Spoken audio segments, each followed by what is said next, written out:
There was a time when many believed that sitting at these controls meant you were sick of life. This aircraft was called the Widowmaker, and the saying, "one a day in Tampa Bay," became common. Despite its reputation as a pilot killer and 4 official inquiries about canceling the project, the plane outlasted those doubts and achieved an unparalleled safety record. The Martin B-26 should be remembered not for its early reputation, but for proving itself as the top medium bomber of its era, the Marauder.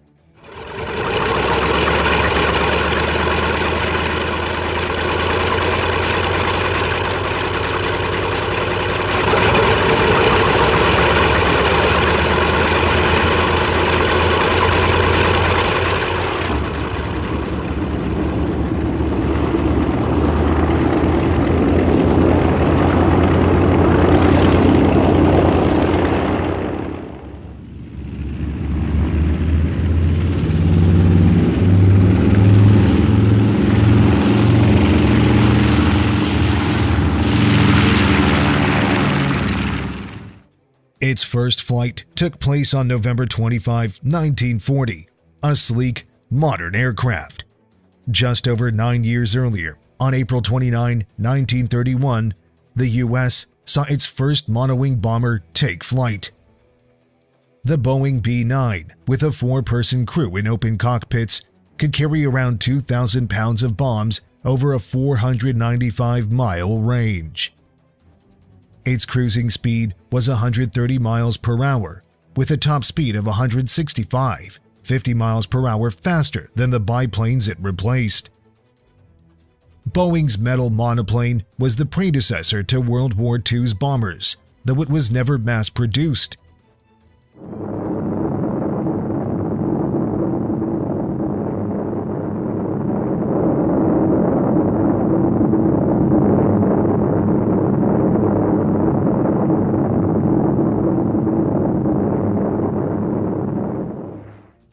In 1932, the U.S., supported by most nations at the World's Disarmament Conference, proposed abolishing bombing planes. Even as these hopes were voiced, the Martin Company was developing a bomber that would surpass the B-9. Meanwhile, Nazism was growing in Germany, Mussolini had been in power for 8 years, and Japan was eyeing empire building. The new Martin bomber, the B-10, featured an enclosed crew, a rotating turret, flaps, braked main wheels, and a variable pitch propeller. It housed its bombs internally and could carry 2,200 pounds at 213 miles per hour, faster than the fighters of its time. The B-10 appears strikingly modern today, while the B-9 seems part of a bygone era, though only about a year separated their first flights.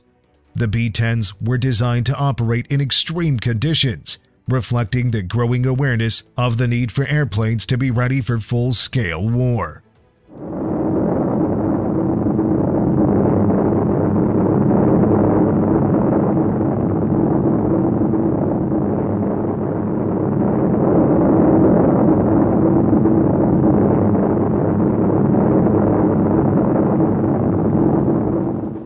When the first B-10s appeared, they were a stunning blend of cutting-edge technology, incorporating the latest ideas, from drag reduction in their design to the strategic potential of bombing.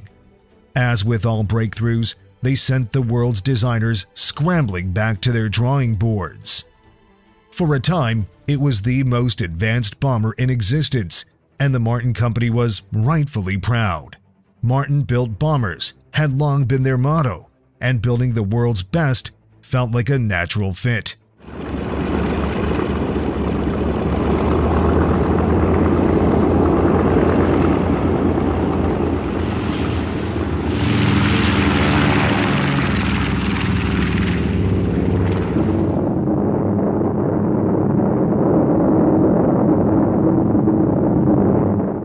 Various engines powered different models, and there were numerous adaptations of the basic design, including a floatplane version to attract Navy interest. Yet, despite breaking new ground, the mighty B-10 was outdated by the time war began. Although later models could reach speeds of 260 miles per hour with a range of over 2,000 miles, by 1938, the Boeing B-17, capable of carrying 4,000 pounds of bombs, had already surpassed it. The B-10 was lightly armed and carried a moderate load, so it's more fitting to compare Martin's plane to the twin-engine bomber it replaced, which was still in use at the start of the war. The Douglas B-18 had been the runner-up in the competition against the B-17, but due to economic reasons, it secured the majority of orders in the following years. Its performance figures, while better than the B-10's, declined after modifications to increase armor and range, with a top speed reduced to just 215 miles per hour and a smaller bomb load and range than its predecessor. Neither could have handled World War II combat, as they lacked the bomb load, performance, and defensive armament of their European counterparts. Meanwhile, the US had no effective medium bomber available. One failed submission from the Army's 1938 search for a twin-engine attack bomber was the Martin Maryland, which was later sold to France and Britain and evolved in 1940 under British specifications into the Baltimore. Remaining in production until 1944, it saw action in the Mediterranean. Designed 6 years after the B-18 and with lessons from the war, the Baltimore, like the Maryland, had a speed exceeding 300 miles per hour, carried around 1,000 pounds of bombs, and featured powerful forward-firing guns. It was an excellent light attack bomber, though it never found much favor with the U.S. Army. While the Maryland and later the Baltimore were being accepted in Europe, U.S. planners issued a specification in January 1939 for a new medium bomber, emphasizing high speed, long range, and a 2,000-pound bomb load. Absent from the specifications was any mention of wing loading, which implied the plane would have a high wing load along with high takeoff and landing speeds. Essentially, they sought an aircraft that, while sharing performance and size traits with the Baltimore, would carry twice the bombs and double the crew over a longer distance. With war looming, urgency was key, and the extreme parameters reflected the global conflicts and needs at hand. The goal was to push technological boundaries, not merely catch up, but to surpass, regaining the lead once held by the B-10 and complementing the excellent heavy bombers already in use and under development. Martin's Peyton Magruder designed a streamlined, cigar-shaped aircraft with the smallest practical wings and powerful engines, creating a plane that immediately looked right. With a 5-man crew, navigator, pilot, bomb aimer, and 2 gunners, it could carry 3,000 pounds of bombs at 315 miles per hour. Despite carrying 3 times the Baltimore's load, its dimensions were only marginally larger, and its projected performance made it a clear winner in the competition. With the pressing international situation and Martin's reliable reputation, the Army ordered the plane directly from the drawing board. No prototypes were built. The first plane produced would be the first deployed, and 201 were ordered in September 1939. Established in 1909, the company had built a strong reputation and skilled workforce. However, the hand construction usually expected for prototypes wasn't feasible. Mass production processes had to be developed swiftly. The new planes were first flown on November 25, 1940, and entered service in February 1941. Like the B-10, they represented the cutting edge of aviation, with over 20 innovative features, though not as originally designed. The plane's weight had increased, bringing the gross weight to 27,000 pounds, which led to a high wing loading of 53.2 pounds per square foot. These figures, as we will see, would continue to rise. The Marauder was a sturdy aircraft with a semi-monocoque fuselage built in 3 sections. Despite issues with some components, like the Curtiss electrically operated variable pitch propellers, the construction quality at Martin remained top-notch. As the first B-26s were being assembled, engineers worked closely with factory workers refining the design. The crew size increased to 7, adding a second pilot and a radio operator, while orders for the plane continued to grow. With the British still having Baltimores built and the Navy purchasing flying boats, additional factory space was needed, leading to the construction of a new plant in Omaha to boost production. The Marauder featured two 50 caliber guns in the first power-operated dorsal turret on an American bomber, as well as a hand-operated tail gun. A 30 caliber gun was mounted in the bombardier's nose cone. However, as with all bombers, the guns, while effective in downing enemy aircraft, proved insufficient for defense. The hard lessons of needing fighter escorts or clear skies were still ahead. Over time, additional guns were added, with later Marauders carrying 11 50 caliber machine guns.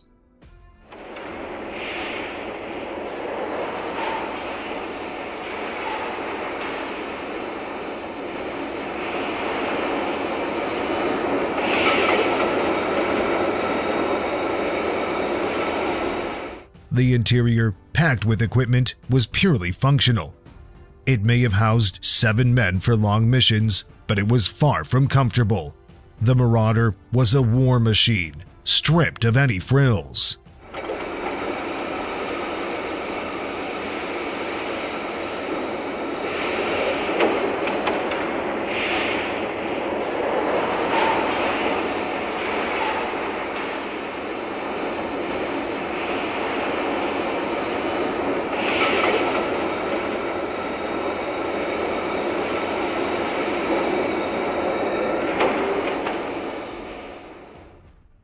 Without prototypes or test aircraft for thorough evaluation, Martin proceeded directly to full production, with Marauders rolling off the assembly line in increasing numbers.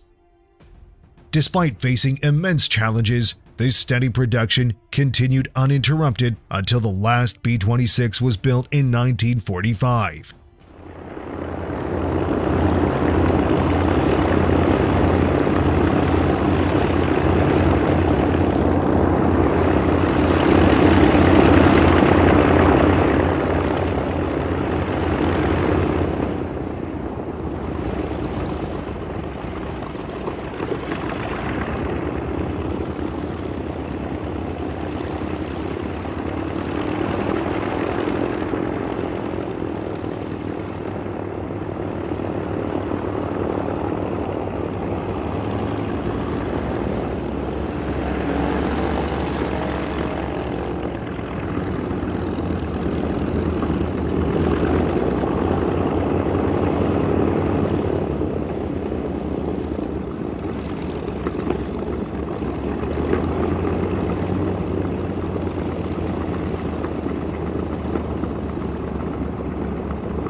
The first planes were assigned to the 22nd Bomb Group, a seasoned unit that had been together for 2 years. With minimal fanfare, the Marauder entered service with the group and was quickly deployed to the Pacific after Pearl Harbor, operating from Australia in the New Guinea campaign. Flying unescorted, long-range missions, the planes endured heavy punishment, proving their durability. Among the aircraft in combat with the 22nd was the third Marauder ever built, whose final mission ended in battle.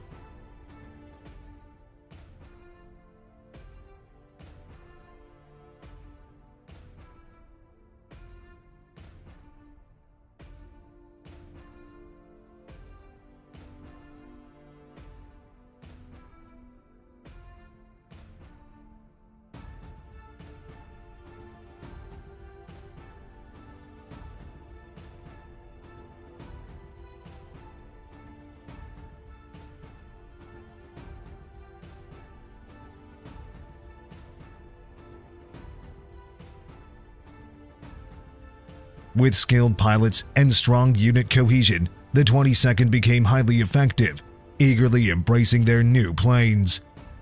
As they gained combat experience, their admiration for the Marauder grew.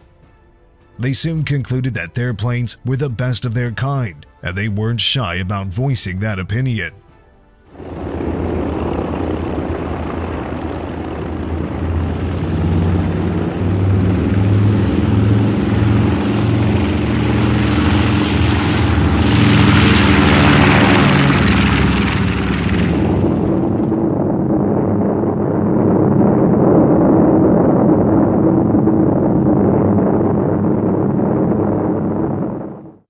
The support of combat crews was crucial in the coming months as the Marauder began gaining a negative reputation back in the States.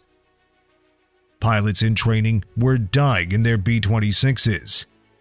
At MacDill Field in Florida, planes were crashing into the sea at a rate that led to the infamous rhyme, "one a day in Tampa Bay." Although the actual rate was closer to one a week, something had clearly gone wrong. Many quickly concluded that the project should be scrapped. The B-26 was a fast, high-performance aircraft that required well-trained pilots, but it was during training that it earned the nickname Flying Coffin. Despite selecting pilots after rigorous physical and aptitude testing, the Army struggled to adequately prepare them to fly the Marauder.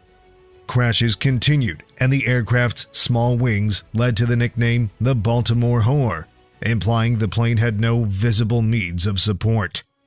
While the Marauder was indeed heavily loaded, experienced pilots found it flew beautifully.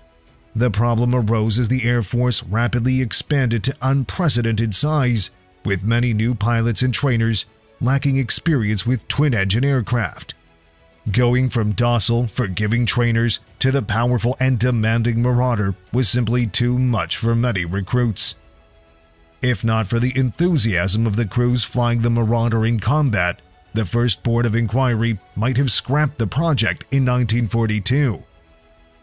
Adding to the praise from the Pacific was the Marauder's success in the North African campaigns. The British had received some of the new bombers, deemed them suitable for tactical use, and deployed them to the desert, where experienced crews were thrilled with their performance and wasted no time in spreading the word. As the fighting continued and German counterattacks weakened, more B-26s arrived in the theater and joined operations. They weren't just used as bombers, they intercepted slow-moving German Gigant transports over the sea, sending both the planes and their cargo to the depths below. Marauders harassed enemy front lines, disrupting supply lines, both at the front and across the Mediterranean. This stranglehold on resources eventually spelled the end of Axis resistance. While some German units fought to the bitter end, once the Allies gained control of the skies, the Afrika Korps couldn't sustain a defense.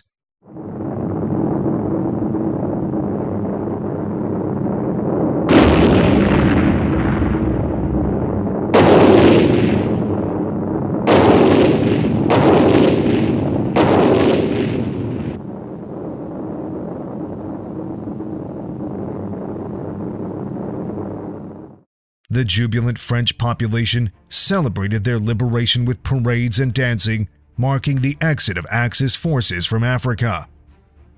German airfields were littered with wrecked Luftwaffe planes, standing as silent proof of the effectiveness of tactical bombing.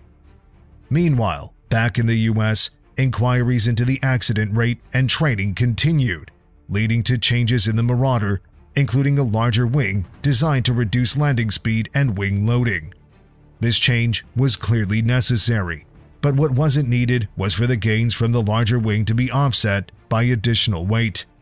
Unfortunately, the new wing came with extra gun nacelles and other innovations, which added weight and left the aircraft with no real improvement in wing loading. The figure now stood at 58 pounds per square foot, with the plane weighing over 37,000 pounds. The test pilots were tasked with assessing how these changes affected the aircraft, particularly its takeoff and landing behavior. The testing yielded a consistent result. In the hands of experienced pilots, the B-26 performed well. Even with an extra 10,000 pounds beyond the designer's target, the Marauders won over their crews, providing strong validation of the design. The test pilots, highly skilled aviators by nature, recognized what the B-26 was intended to accomplish. This was no ordinary aircraft. It was a high-performance machine.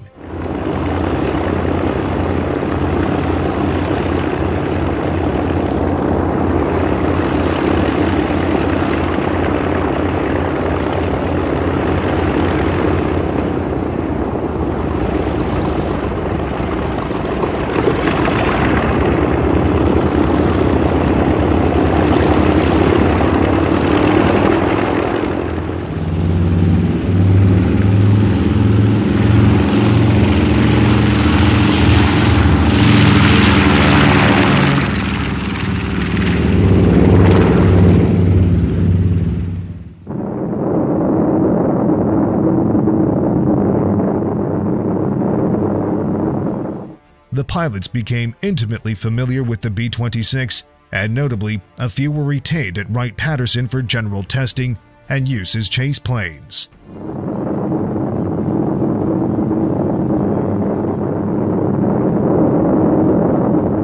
While debates about the bomber's safety continued in America, production remained deficient at the Martin plant, and more groups of B-26s were deployed. As longer-range aircraft took over in the Pacific, the center of Marauder operations shifted to Europe.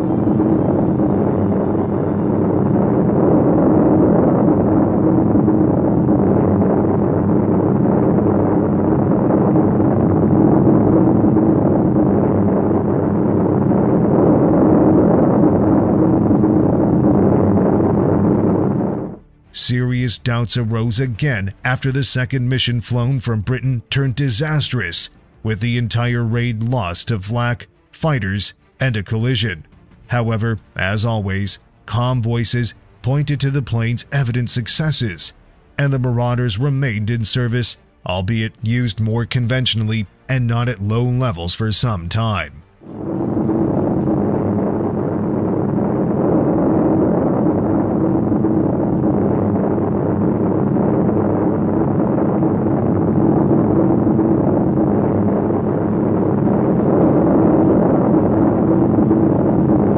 Europe would become the theater where the B-26 ultimately proved its worth. Following the initial shock of losses, crews adapted to the demanding routines of combat, and the Marauder's reputation began to stabilize.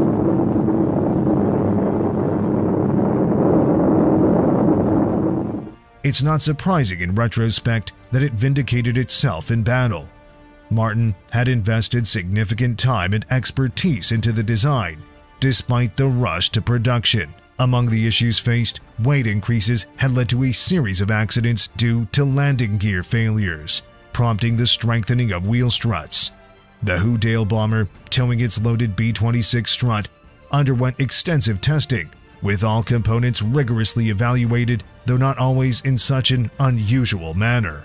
Tests assessed various wheel angles, ensuring that the infamous wings were not gambles, but rather carefully calculated for safety and performance.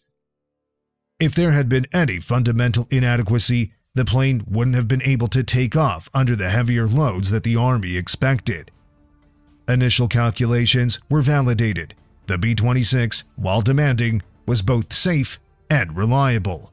A testing program holds little value if it only examines the most favorable conditions. Aircraft tests often continue until a part fails, revealing the limits of design, such as potential buckling of the wing surface. The treatment developed for the components in these laboratory settings was, to put it mildly, extreme. Every part of the plane represented a deliberate and logical choice, often involving some compromises, but the designer's commitment to excellent performance is clear from their decisions. With a small wing, the design placed significant demands on the pilot, particularly regarding training. The company made every effort to protect the crew, experimenting with various combinations of armored glass to withstand bullet impacts. However, no amount of design could shield the crew from the disastrous mix of a rapidly expanding air force and the B-26's intolerance for mishandling. Crashes involved not only trainee pilots, but also inexperienced ground crews and mechanics.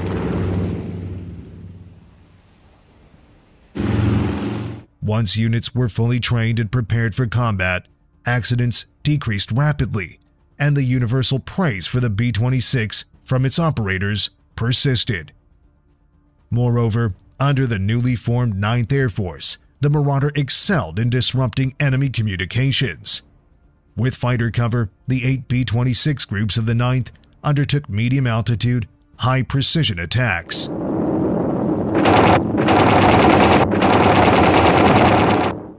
The increasingly overwhelmed Luftwaffe struggled to counter the precise assaults on communications throughout occupied territories.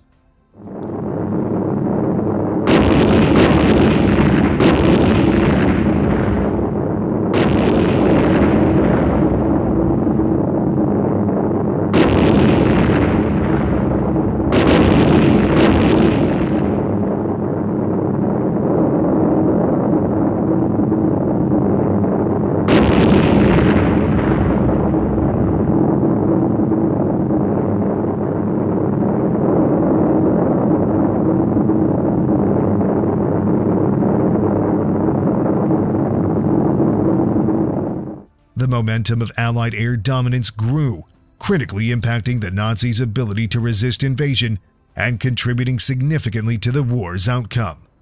The facility that produced the Marauder also had a legacy of crafting the first production bomber designed in the United States back in 1918. Martin was a company with a rich tradition and deep pride, and the criticism of the B-26 had taken a toll on them. Their highly skilled and valued workforce produced aircraft that were second to none, and the company's history of pioneering practical, efficient, and well-built planes was a significant asset. With petrol rationing in effect, Martin organized transport for its workforce, implementing carpooling and facilitating public transport options. The impact of the war was palpable at home, not only the carpools and reliance on public transport, but also in the influx of women into the workforce, reflecting the nation's commitment as many young men were sent to fight. Even the company's security force saw a shift, with women filling a substantial number of roles and wearing skirts as part of their uniforms. Looking every bit as organized as any group of recruits, these women were trained by Army drill instructors. Elaborate systems were established to recognize productivity and effort, serving as incentives and boosting collective morale. Each year, the factory opened its gates for a family day, drawing large crowds that showcased the company's size and community. In 1943, as Glenn Martin addressed the crowd, the worst of the Marauder's bad reputation was behind it. In a final effort to lower the landing speed, the incidence of the wing was adjusted. Although this change reduced the plane's speed to 270 miles per hour, it ultimately made the aircraft safer for less experienced pilots. The F and G models began entering service by the year's end. The employees and their families celebrated with a festive atmosphere, surrounded by the bombers displayed around them, a constant reminder of their contributions.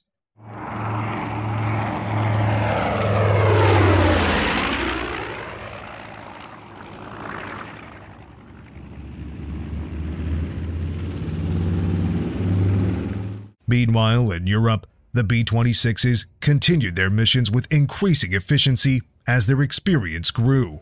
By the war's end, they had flown 129,943 operational sorties and dropped 169,382 tons of bombs, suffering a loss of only 911 aircraft in combat, a loss rate of less than 1%.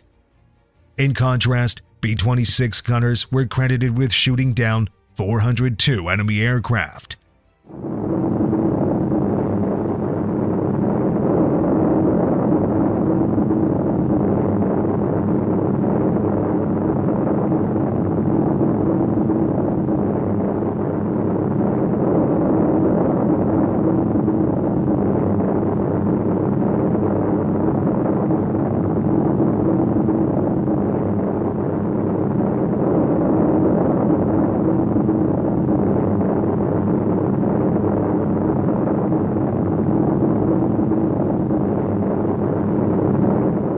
Alongside other Allied attack and medium bombers, the Marauders helped reduce Hitler's empire to isolated pockets with shattered communications.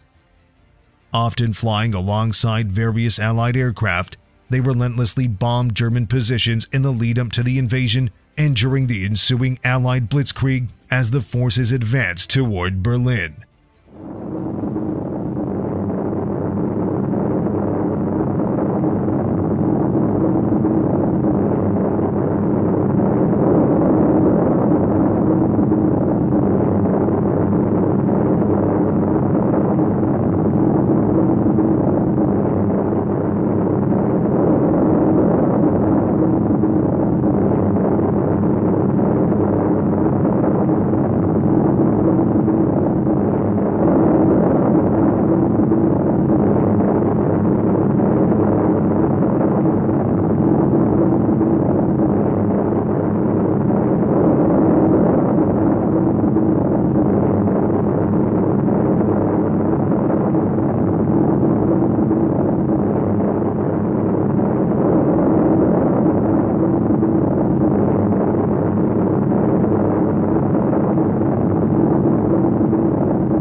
The Marauder gained favor among pilots from multiple nations.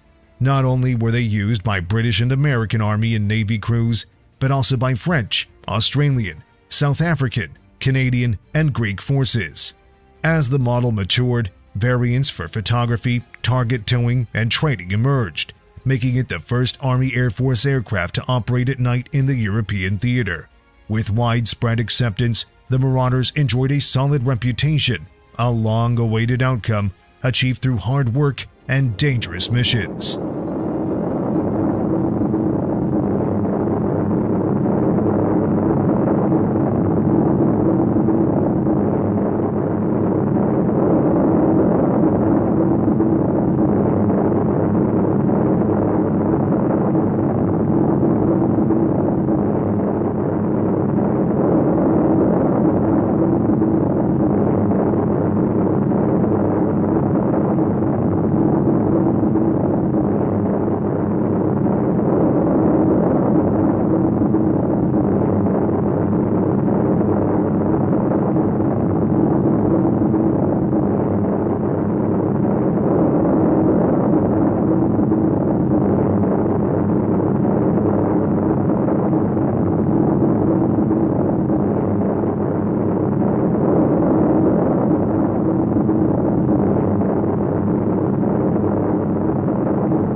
In Baltimore, the final chapter of the Marauders story was written as production ceased on March 13, 1945.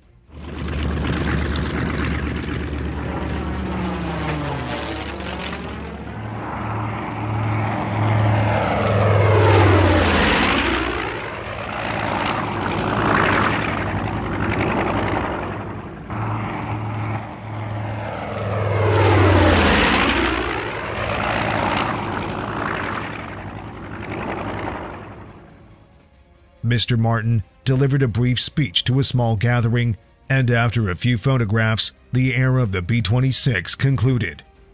The last aircraft, Tail End Charlie, was a TB-26G 25MA model, highlighting the many variants that had emerged since the original B-26 first flew 3.5 years earlier.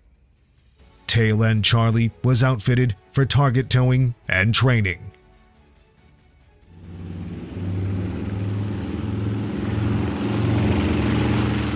Ironically, the second-to-last Marauder, named Middle River Stunt Jump and redesignated as the XB-26H, was involved in testing a new radical undercarriage for the Boeing B-47 Stratojet.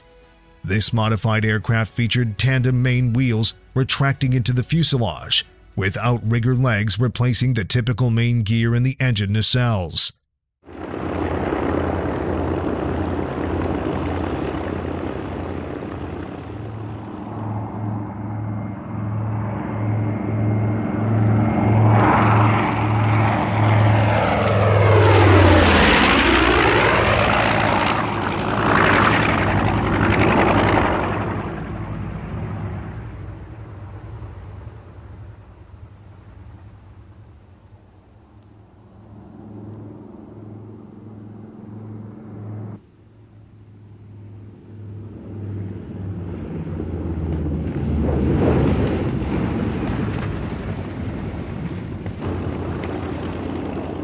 The fuselage required special strengthening to handle the landing loads of this innovative design. Testing was sometimes interrupted by gear failures during rigorous maneuvers, as the assembly comprised parts from both B-26s and B-17s. While the Middle River Stunt Jump contributed to preparations for the next generation of aircraft, the advent of jet engines rendered the entire World War II bomber inventory quickly outdated. Although some bombers found a second life in commercial aviation, the B-26, despite having regained favor among its crews, carried a lingering stigma. Coupled with its higher production costs compared to the North American Mitchell, the B-26 vanished from the scene with surprising abruptness. The B-26 Marauder's journey ended abruptly after the war, transforming from a fleet of thousands of aircraft to mere millions of aluminum ingots, scrapped even faster than they had been built. While the French operated the Marauder until 1947, the aircraft quickly faded from the skies.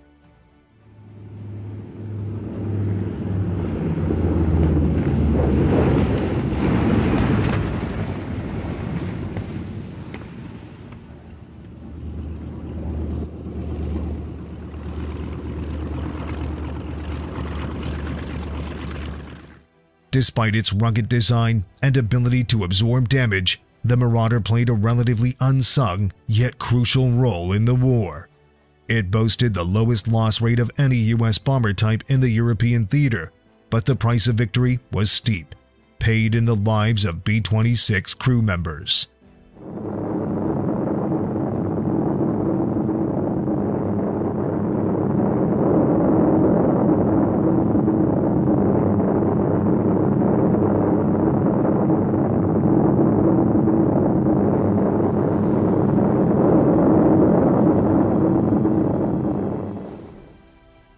Many airmen credited the Marauder with their survival, and to this day, veterans argue passionately that their aircraft was the best of its kind. Though some may view their fervor as eccentric, it's undeniable that, with proper training for both flight and maintenance crews, as well as improved control among subcontractors, the B-26 transformed from its notorious beginnings to achieve a commendable record. Despite the early controversies, the Marauder has secured an honorable place among World War II's finest aircraft, remembered fondly by those who flew it and fought alongside it.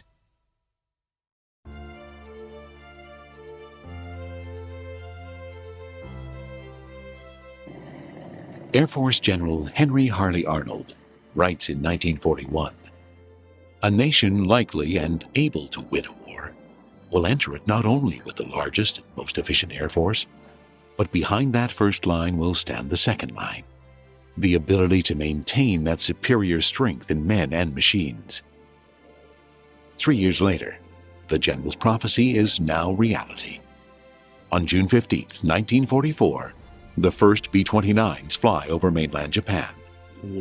Unlike the Doolittle raid 2 years prior, this is a mission of epic proportions. That is because Boeing's Superfortress, the largest plane in the world, is designed for destruction, to grind the Japanese into a pulp, to bring them down to their knees once and for all. With wings spreading over 140 feet, a fuselage 98 feet long, and 4 engines each possessing 2,200 horsepower, the Superfortress is the envy of the entire world, a true symbol of American industrial power. Billions of dollars, combined with the blood, sweat, and tears of its creators, make this the most feared aircraft of the Second World War. For it is a weapon that doesn't start wars, it finishes them. For all its accolades and accomplishments, the Superfortress is America's biggest gamble of the war. A design so complicated, it is the most expensive risk for the United States government. A project that at times seems doomed for failure, and a project that requires a contingency plan. What to do if it never makes it out of the factories? Where to go if the people of Boeing cannot get the job done? This is the secret history behind one of aviation's greatest bombers, and how it almost never came to be. The what-if scenarios that America is prepared to take in order to get it off the ground and win the war raging in the Pacific. This is the race for the Superfortress.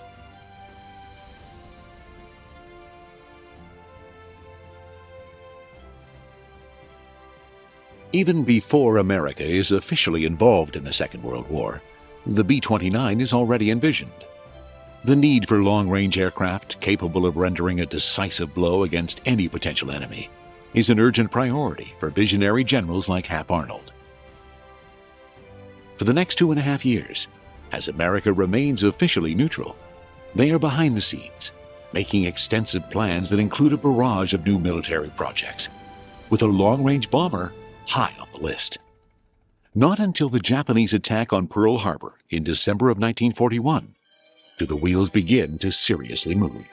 In the first few weeks of war, over 350 of the 525 combat planes we had in the Pacific area were destroyed. Over 1/4 of our total combat strength was lost. We suddenly found ourselves engaged in a mortal struggle with an enemy who could be counted on for nothing except bitter and fanatic opposition.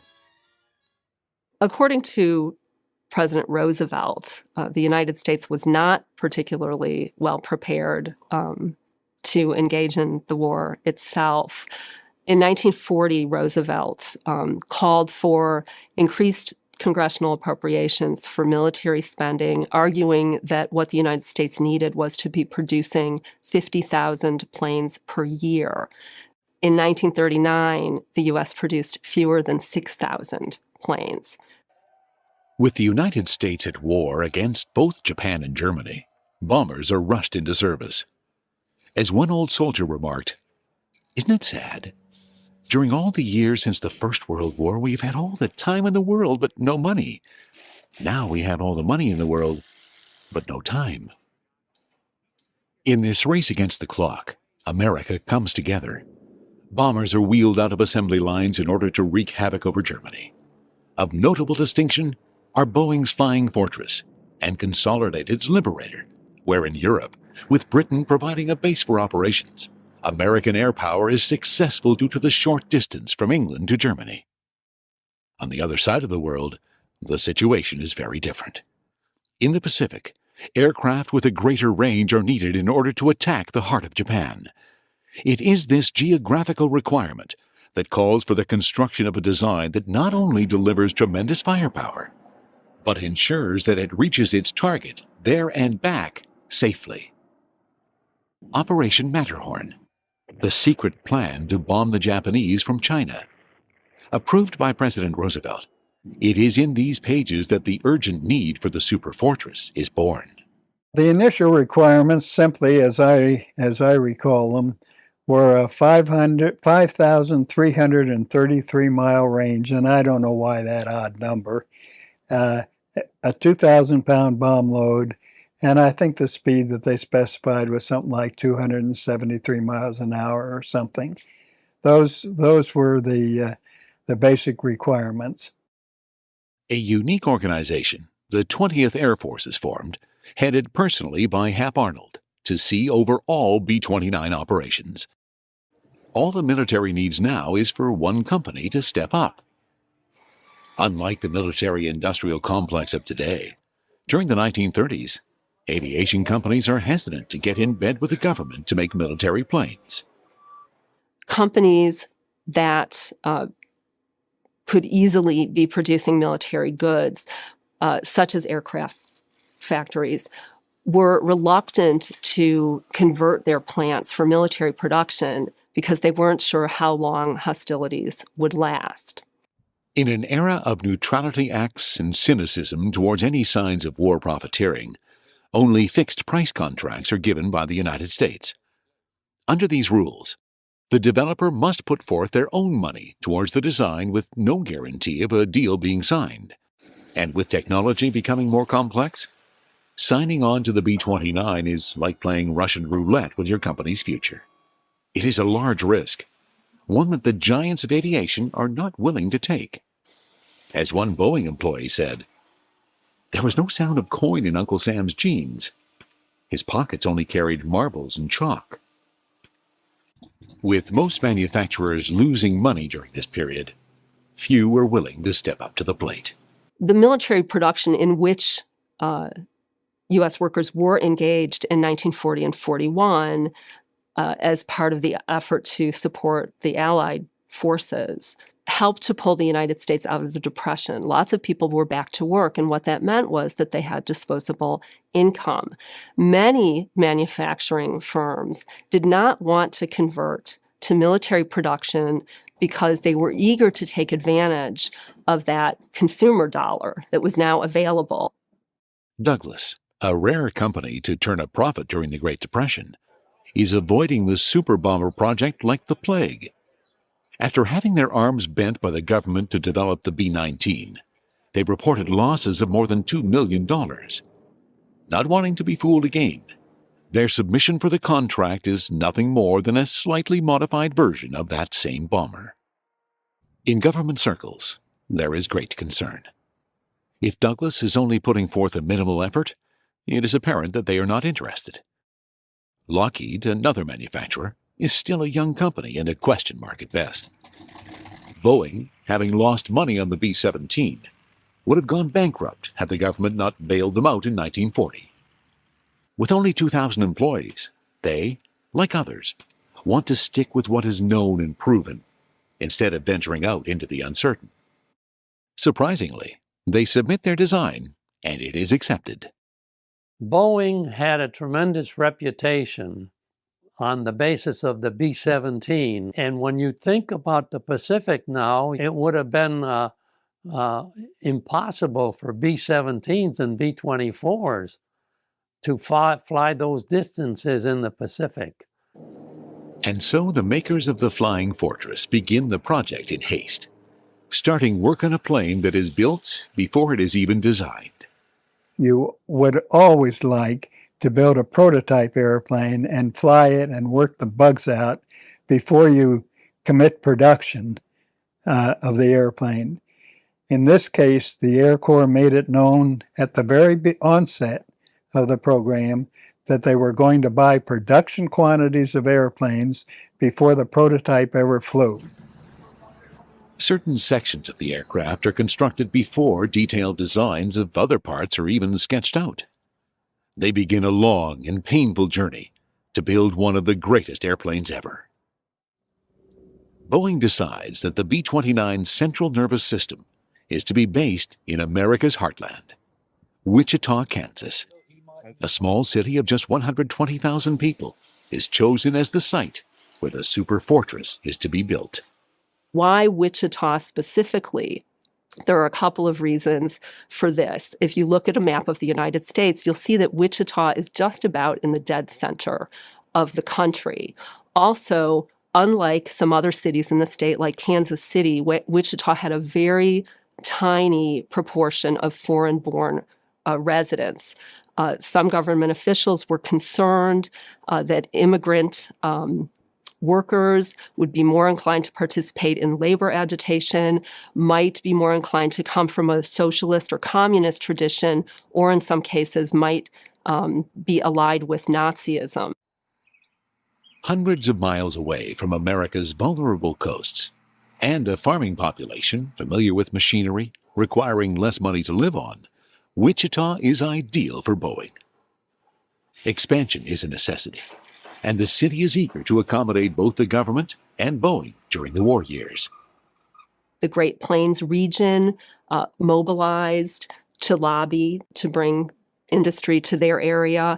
The state of Kansas organized an Industrial Development Commission in 1939, and in fact, the governor of Kansas went to Washington, D.C. to lobby on behalf of his state, arguing that Kansas was safe from invasion. It had lots of natural resources, such as oil, gas, and coal, and it had a large supply of pragmatic farm boys. And so begins an assembly line of epic proportions. A similar system that Henry Ford used to make Model Ts in Detroit, Boeing is using to make Superfortresses in Wichita. Grandmothers, who never wrestled with anything more intricate than a wood stove up until 2 years ago, are building Superfortresses at Wichita. What is true at Wichita probably applies equally to other major production units of the B-29 program. The Superfortress truly can be said to be a product, as President Lincoln said, of their government. That is, of, by, and for the American people. Quoted from the New York Times. With a small army of workers, over 60% of the aircraft is fabricated on the spot. Unfortunately, one plant cannot do the job alone. The outsourcing of the B-29's many parts are done in cities such as Marietta, Georgia, Omaha, Nebraska, and the home of Boeing, Renton, Washington. There were something like 764 airplanes on order before the B-29 ever flew. Those airplanes were going to be built by 3 companies in 4 plants. Boeing was going to build the airplane in Wichita and Seattle, the Renton plant, Bell in Omaha, and Martin in Marietta, Georgia. So production was committed before the airplane ever flew, and it was a high-risk program, recognized as a high-risk program from the very beginning. It is a project coming from every corner of the country, a true testament of America's industrial strength during the Second World War. As the B-29 is constructed, one notices that it is not revolutionary but evolutionary. A true sign of the times, with militaries thinking bigger is truly better. At the beginning of American war production, the average aircraft weight is estimated to be just over 3,000 pounds. 4 years later, that average is shot up to over 10,000 pounds. With this plane's massive size and potential, it comes as no shock that its supporters are eager to get up in the air as soon as possible. Although the enthusiasm for the B-29 is strong, the call for a plane of this magnitude is easier said than done. Being twice the size of the B-17 and requiring double the horsepower, completing it is no easy task. It was a big jump from, let's say, the B-17 for people who were in the 17 that went to the 29, and it was one very big jump for us who went from the B-25 to the B-29. It was monstrous. You had tremendous power in 4 engines compared to the B-17.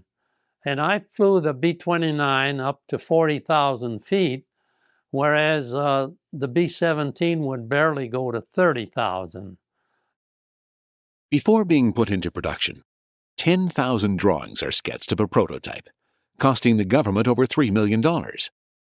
with it needing to be rushed only adds to its growing list of future problems. Its main flaw is its complexity. With a need to fly at extremely high altitudes, a pressurized cabin is desired, so its crew are not required to wear masks in the air.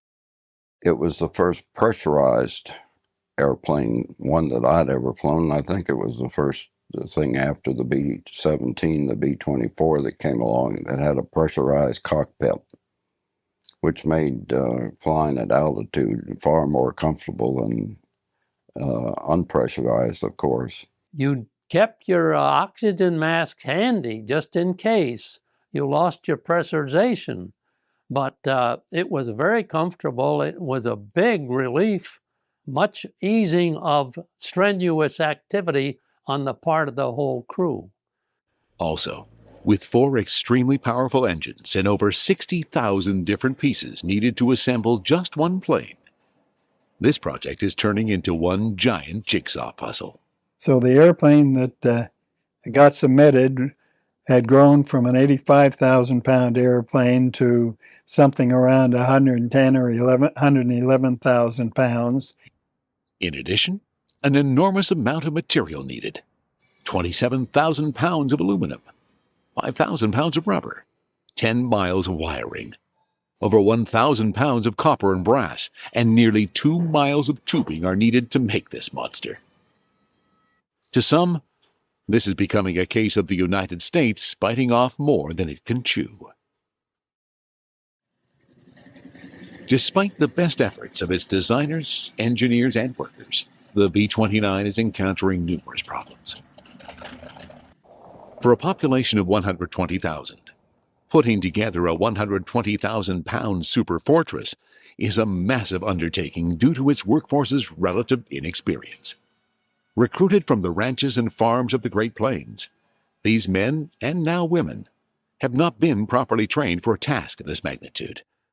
What normally takes years to learn, they must master in just months. While in flight, as is the case with Lockheed's Constellation, overheating is becoming the norm. Some of the engine problems that were there were things like overheating of the engines. Early on, we had problems, again, with propellers that would overspeed, wouldn't govern properly, wouldn't feather properly. We had problems with the carburetors. The engines would backfire. During one test flight, a B-29 crashes, killing the entire crew, including Eddie Allen, Boeing's chief test pilot. Despite these deaths and setbacks, the project must continue.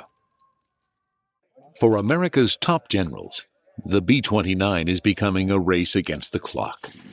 With air bases being built in China, the expected arrival of the Superfortresses is scheduled for April of 1944.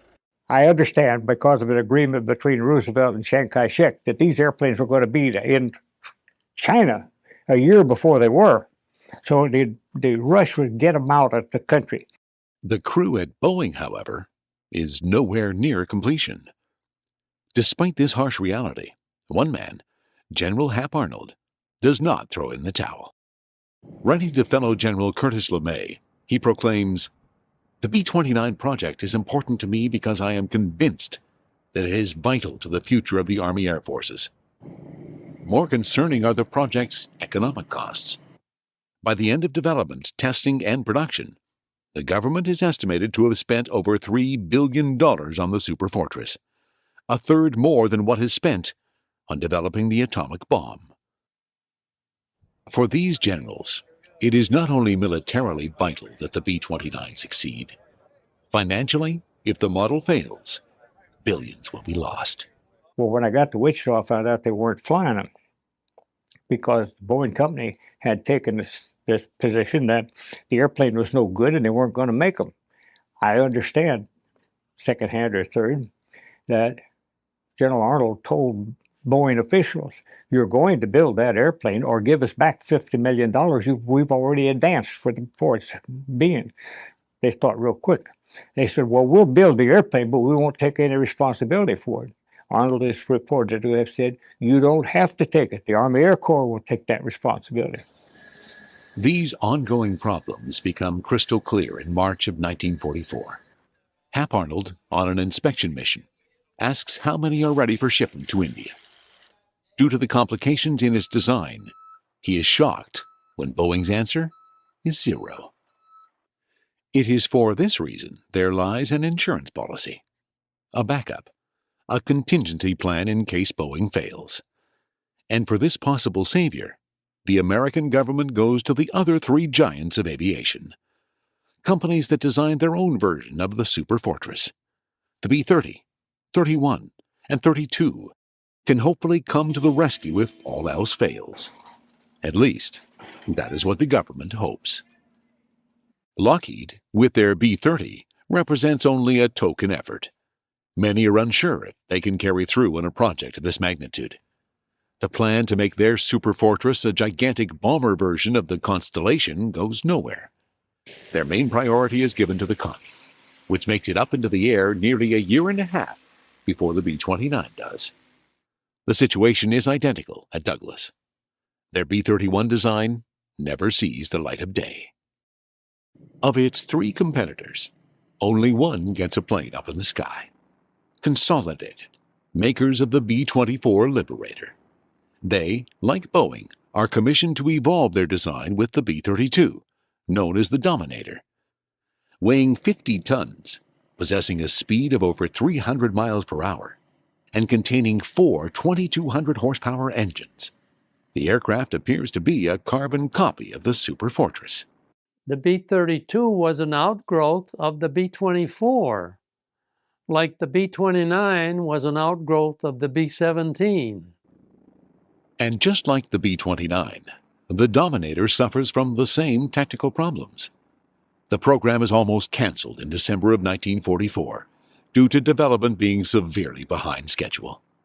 By the end of the war, only a handful of B-32s fly over the Pacific, conducting mainly reconnaissance missions. The B-32, I had one there at Bomber Test. I flew it. It had no distinctive advantage over the B-29. Matter of fact, I had to order my test pilots to fly it. They didn't much care about flying it. The key advantage for Boeing is its will and determination. With countless man and woman hours put into this project, combined with billions of dollars in funding, they are determined to complete it no matter what the cost.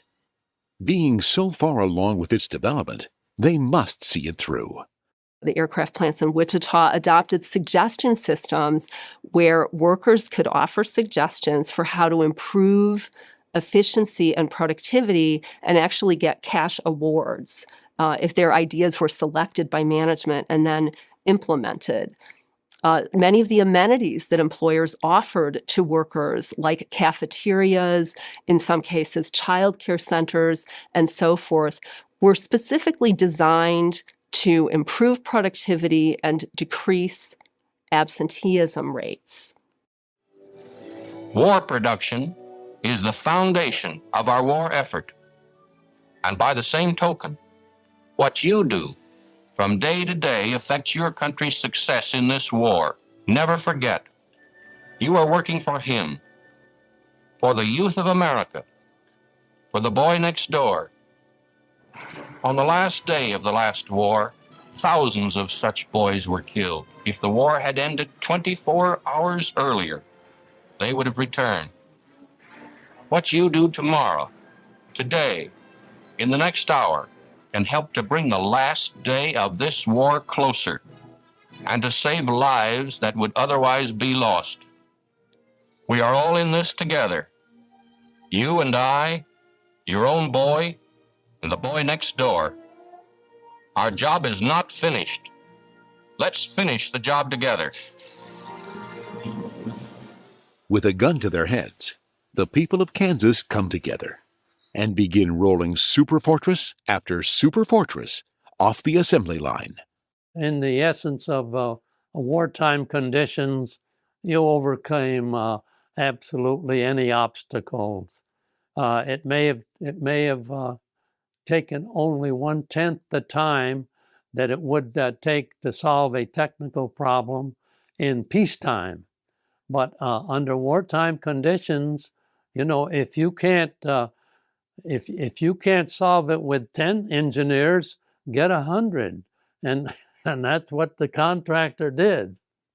When Arnold, in a fit of rage, demands that 175 B-29s be on time for delivery, this almost impossible task is miraculously accomplished by the people at Boeing, Wichita.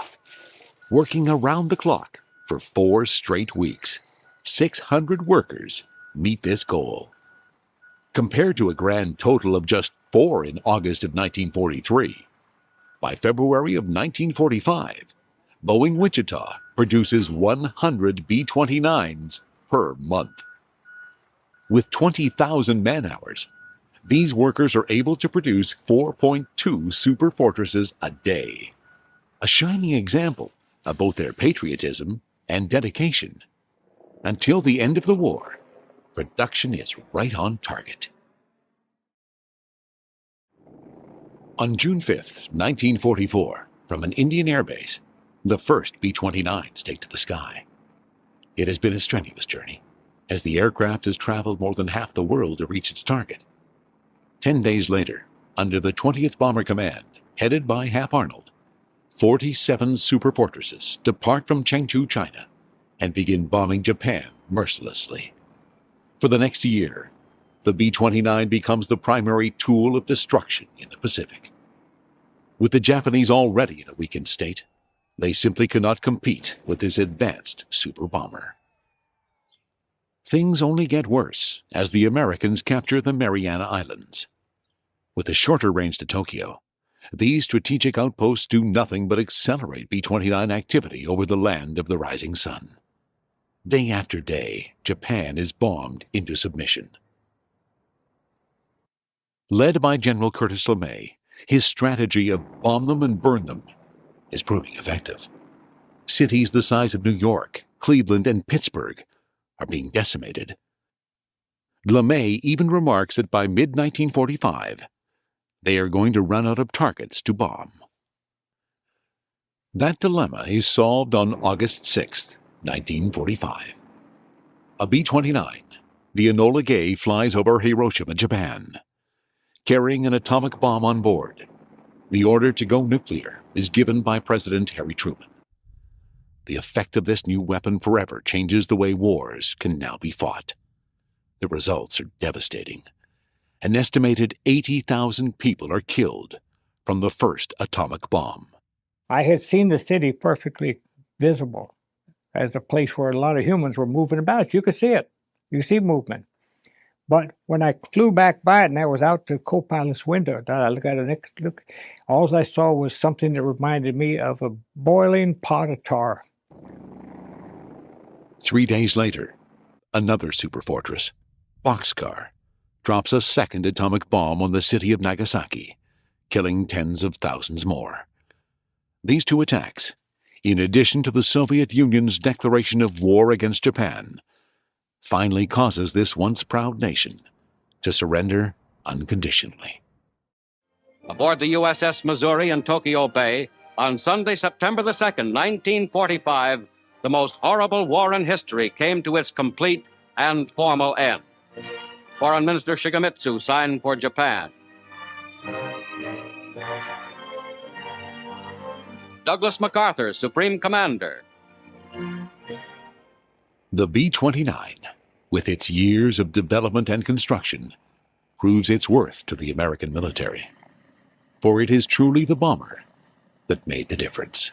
It's my personal opinion, and I'm sure I'll find detractors, that the B-29 won the war, World War II, in the Pacific.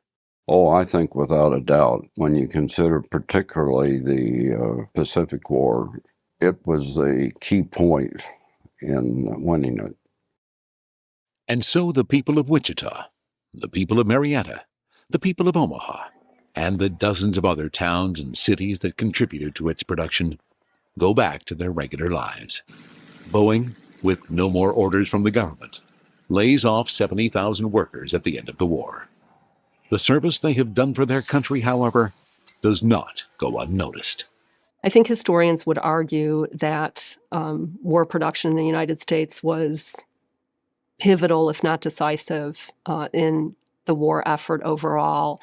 The United States, over the course of the war, spent more than $50 billion on Lend-Lease aid to the Allies.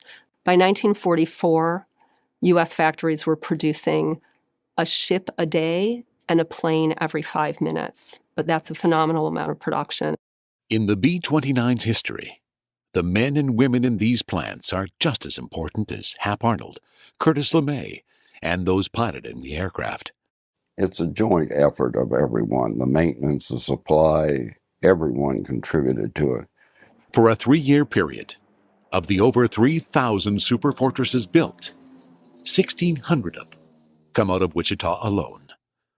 On August 29th, in a statement to Boeing employees, General Arnold proclaims, "Thanks to what you did, our combat crews had been trained and B-29s were ready and waiting to occupy Iwo Jima, Saipan, and Okinawa as each base was prepared to receive them.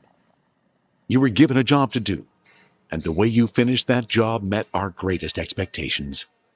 For myself, and on behalf of the Army Air Forces, I say to you, well done, and thanks from the bottom of my heart." The Superfortress should be remembered as the greatest roll of the dice in American aviation history. In an era where aircraft manufacturers had little to gain with costly military projects, it is amazing that it was able to get into the skies as quickly and efficiently as it did. The race for the Superfortress is also truly an American story.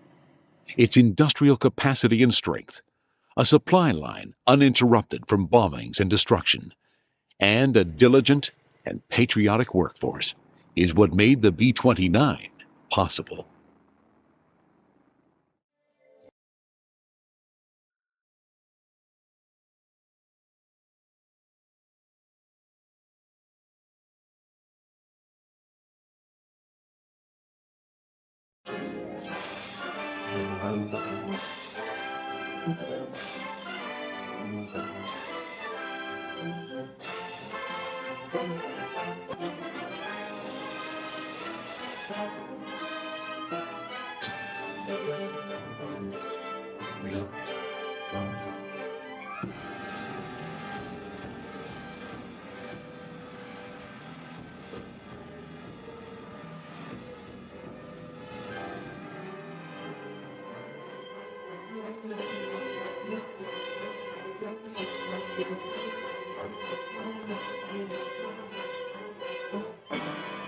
Out of just such an eruption of the Earth 1 million or more years ago was born Japan, land of the little people who grew to believe that in blood and iron lay the shortcut to greatness.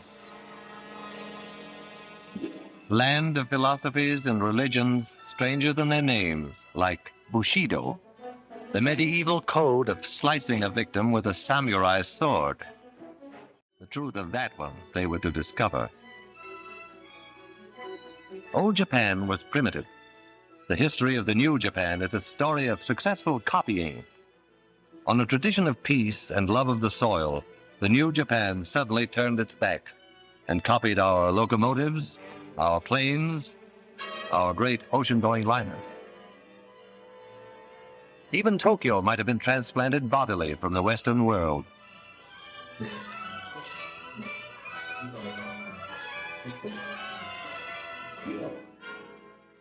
Japan's plans for world conquest were financed by the fine thread of an industrious caterpillar, woven into silk and stamped "Made in Japan" for its English-speaking customers. Soft silk sent away for hard scrap iron, to be forged into weapons and returned to us eventually in hate.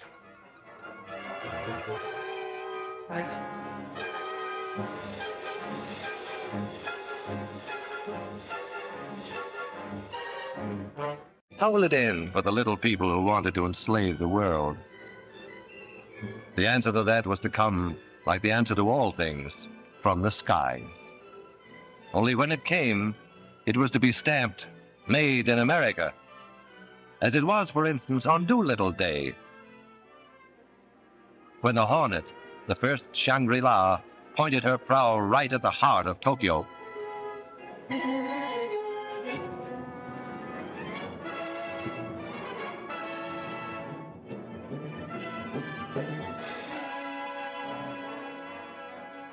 This was the first brief answer to Japan that came from the skies.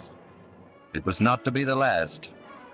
General Doolittle vowed, "We're going back to Tokyo, and we shall go in full array with mighty allies." A weapon was ready.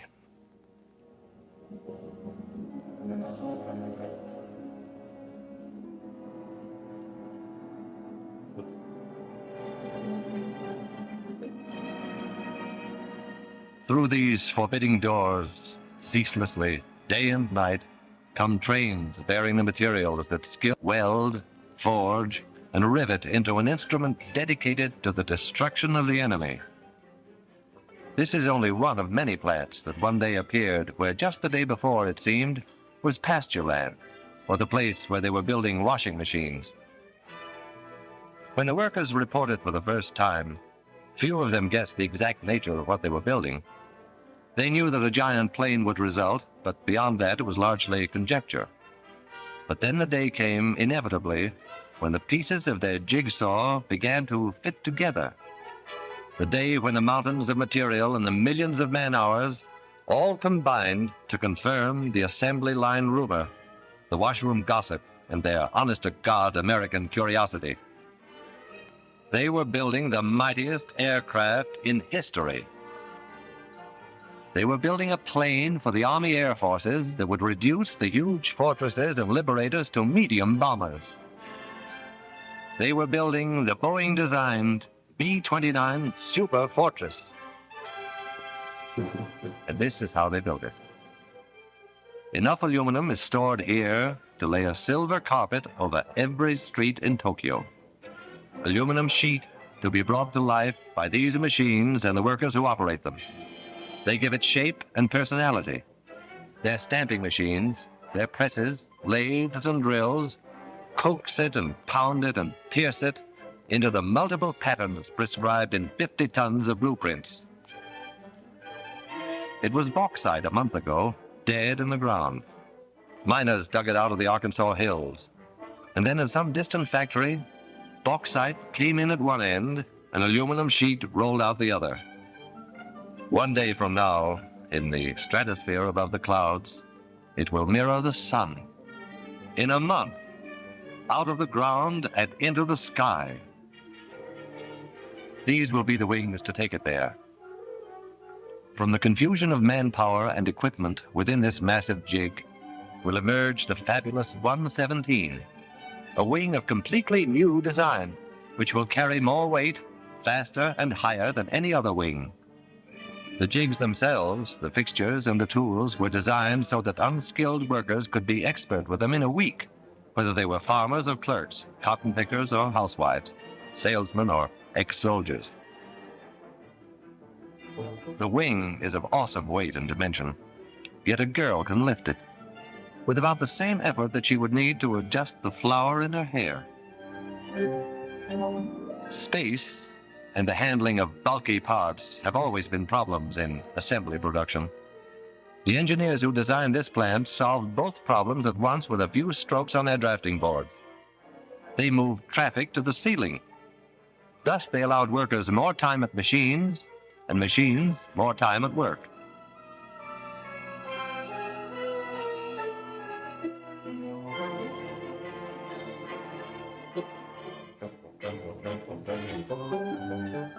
Here is the wing in a more advanced stage. If the workers imagined for a moment that they were in a shipyard, it would be understandable.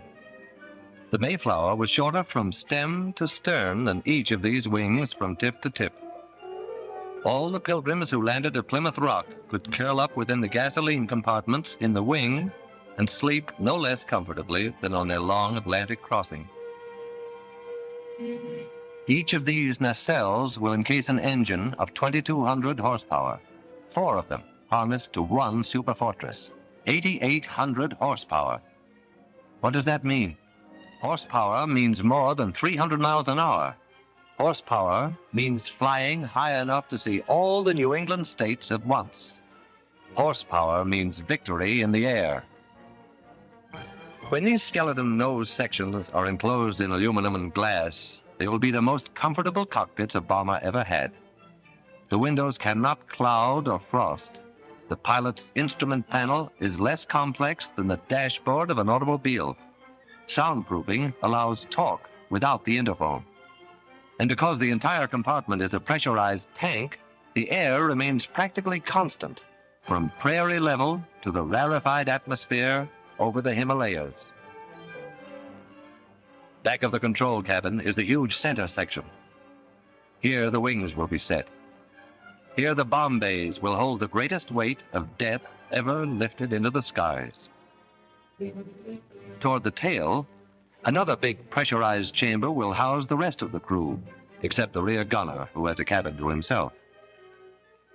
If in some stratospheric emergency a crew member must travel between front and rear pressurized compartments, he can slither through this connecting tunnel. An armor glass observation blister. Durable, crystal clear, eyes of every Superfortress.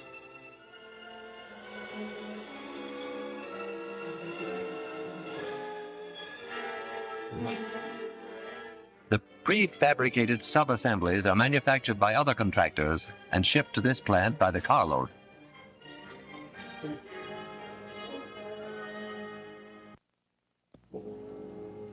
What has been shown here is being duplicated in plants all across the country. Identical miracles of modern machinery, nursed and tended and made productive by people who look and think like these people. The fair, the dark, people with deft hands and unblinking eyes, the strong with their willing muscles, and those less strong but as willing, the braided schoolgirls, the white-haired grandmothers, the old young, the young old, the little ones and the less little ones, working together in intimate harmony. Their product, death. Their goal, peace. These workers are the lucky ones who see the finished product of their labor roll off the line. Every hour of every day, they are witness to this awe-inspiring ceremony, this tremendous wedding of material and man-hours, this climax in the history of man's conquest of the air.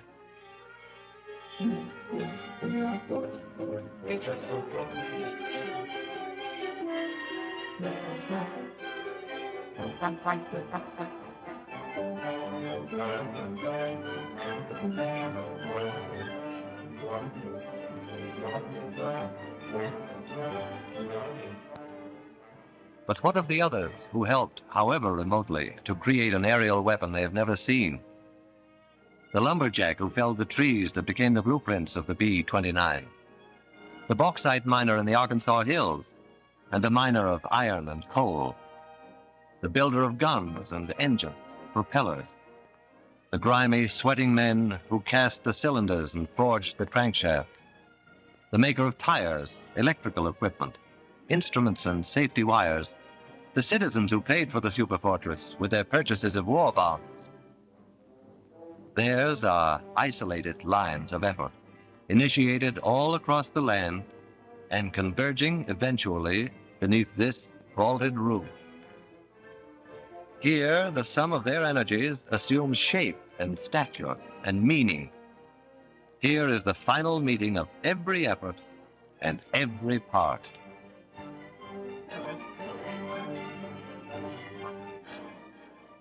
A bold insignia will proclaim to the enemy that this is the proud new weapon of the United States Army Air Forces. But it is our plane, too, because we, the people, built it. We conceived it, financed it, gave it wings. We powered it and armed it, and our sons and brothers fly it. The function of the People's Superfortress is to break the race who turned their backs on reason, to spin them around to face the peaceful way of living. It is the people's answer to all the sneak raids, all the death marches, all the stabs in the back. It is our memorial to the fighting men who were not afraid to die, who fought with their lives at the time we needed to make the weapons to win the war. Like this weapon, which 50 hours after its test will be landing in India or China or some other faraway Shangri-La to regain its breath before the final assault for which the people destined it. Within the plant, work proceeds, but the workers cock their ears for a sound that regularly drowns the clatter of their tools. It is more than a sound. It is a song. This is the song they hear.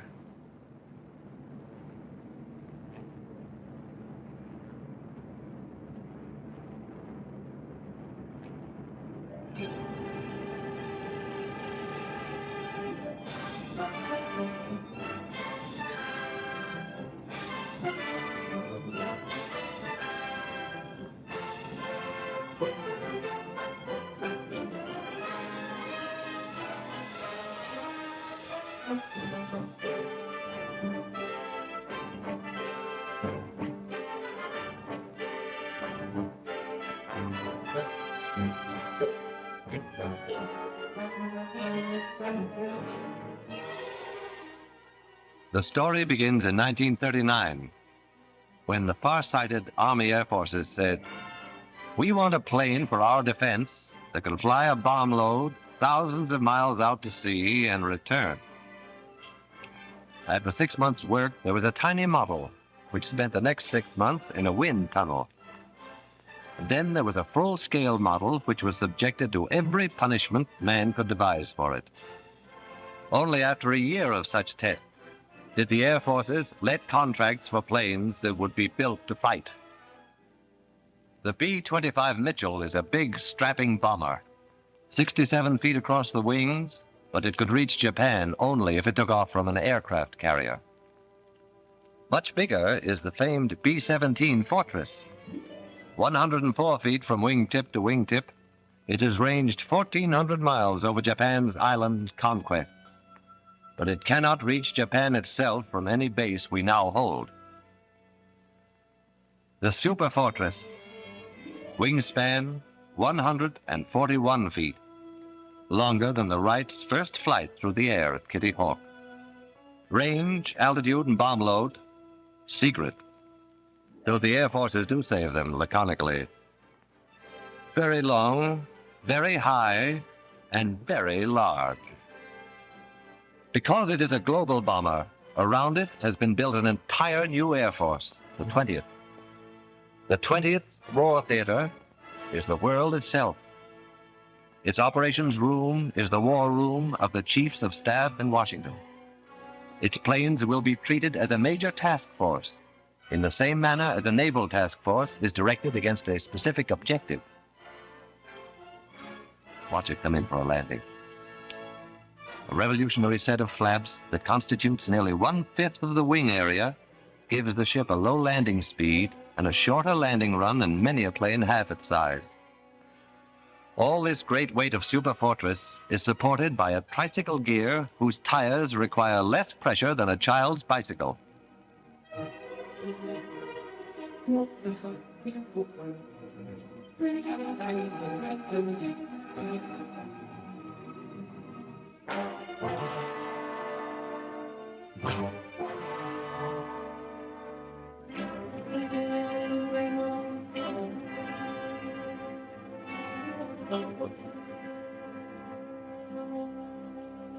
Somewhere in western China, 500,000 nameless people wrote their magnificent chapter in the saga of the Superfortress. 2,000 years after their ancestors built the Great Wall for the defense of China, these farmers transformed saturated rice paddies into airfields for offense against a new invader. They had no machinery as we know it, only their million hands and a searing memory of anguished years since Japan set out to annihilate them. and soon there were runways to bear the weight of a whole fleet of superfortresses. Revenge for the nameless people was close at hand.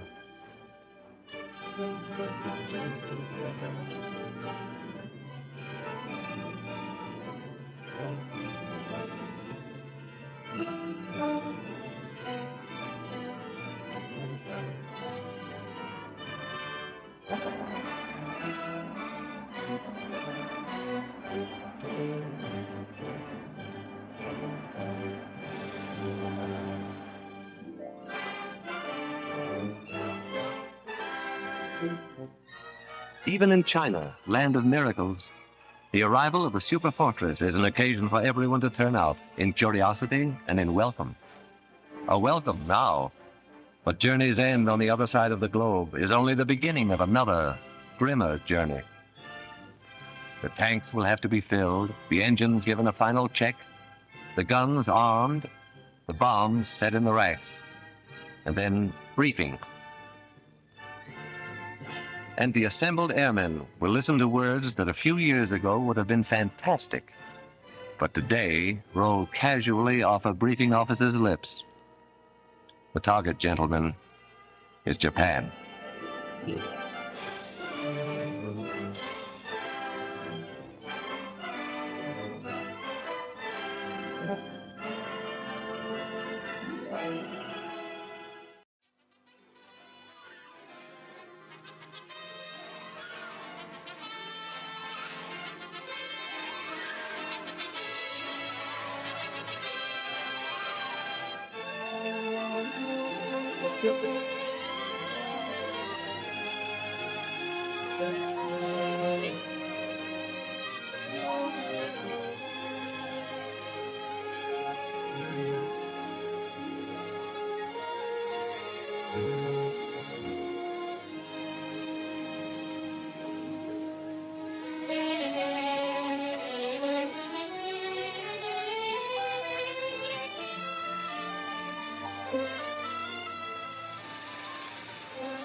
Do you still fall for that old gag? Yeah. Hi, Jim. Good afternoon, Captain. You better call me Dick. We're going to be doing a lot of talking in the next few hours. Fine, that suits me. Let's have a look at the weather.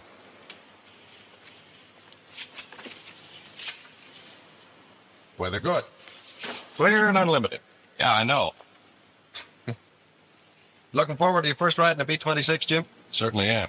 See, it's a break getting into your flight. I've been promoting ever since I first saw you in pre-flight school. Took some doing. Thanks. I hope I'll be a credit to you. Better be. Remember in college when I was your student instructor in math? I took a lot of trouble with you, Dick.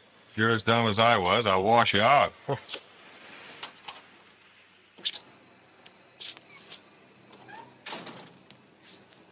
There she is.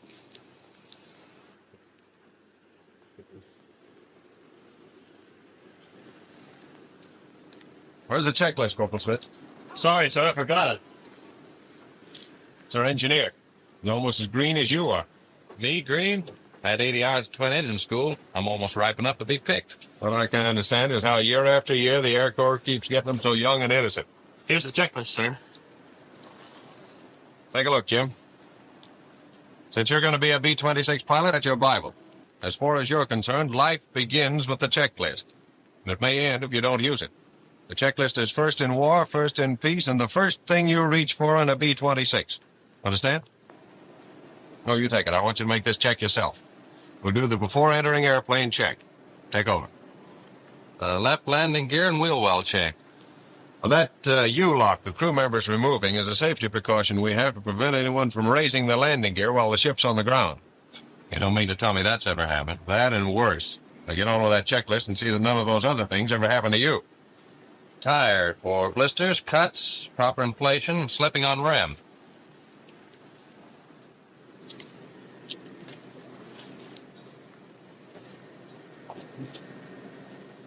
Notice the red mark on your rim. That'll show you if your tire's slipped.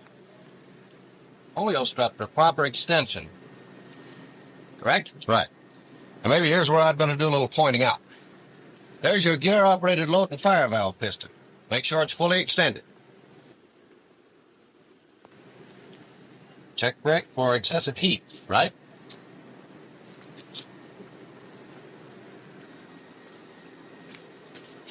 Check your brake shuttle valve for looseness. The hydraulic lines for excessive leakage. Down lock pin engaged. Let's go. This is the camera door.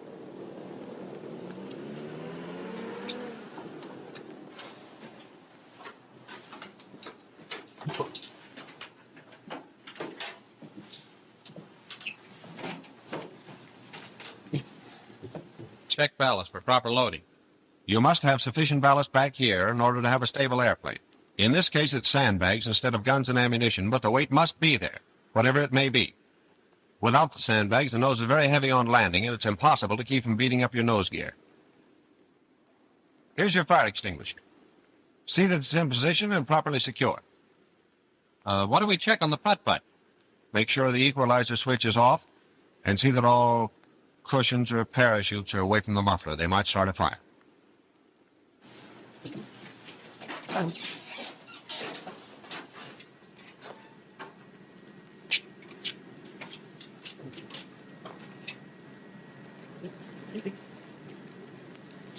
That's right landing gear and wheel well check. You do that yourself, exactly the same as we did the left. Oh, there's the red signal on your Lux fire extinguisher. That's a quick way of knowing from the outside that the extinguisher has not been discharged.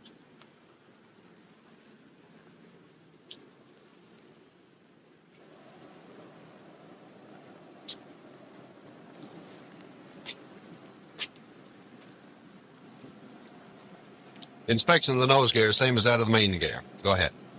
Corporal Smith, will you get in the cockpit and operate the controls for us? Yes, sir.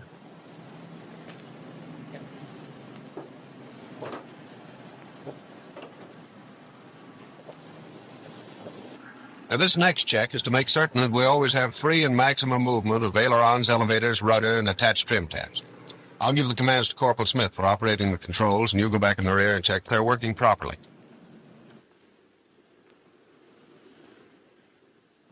Full left rudder. Full right rudder. Rudder trim tab to hold full right rudder.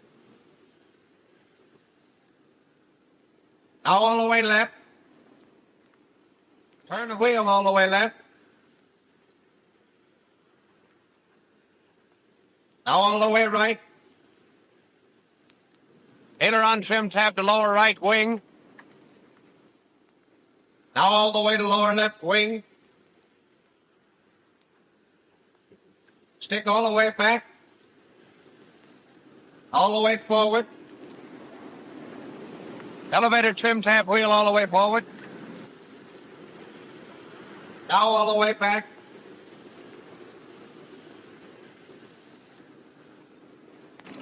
Set all trim tabs and take off position.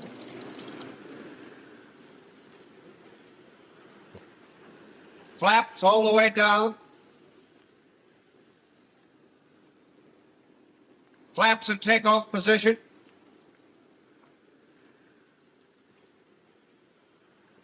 Flaps all the way up.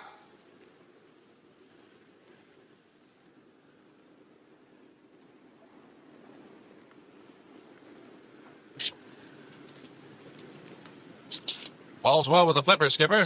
Good. Incidentally, you always taxi with your flaps in the up position. Did you personally check the air pressure in the emergency bomb bay bottle? Yes, sir. It was 1,800 pounds. How were the batteries on the pre-flight inspection this morning? They were well charted, and I entered the readings for the emergency bomb bay bottle and the batteries on Form 1A. Good. Have one of you men get in and get ready to start the putt-putt. Yes, sir. You understand the purpose of the putt-putt, don't you, Jim? Yeah. It gives it right here on the checklist. All engine starts will be made with an auxiliary power plant or an external source of electrical power except in emergency. Conserve electricity until after takeoff, and that's really important. You don't want a heavy drain on your batteries until after your engine-driven generators are putting out continuously, and that won't be until you're flying. Putt-putt will also come in handy in flight if your generators ever cut out on you. That putt-putt seems practically indispensable. It is.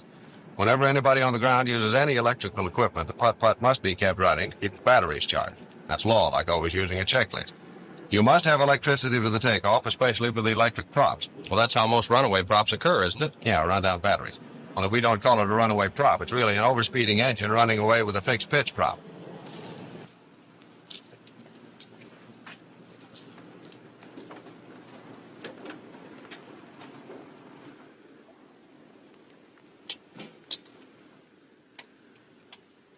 Let's see. This is the after entering airplane section. Check flight hydraulic servicing can for full service. Tap it on the side to see if it's full.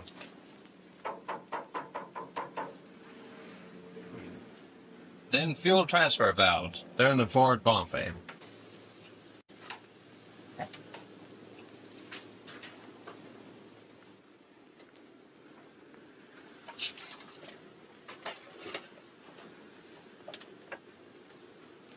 Fuel transfer valves off.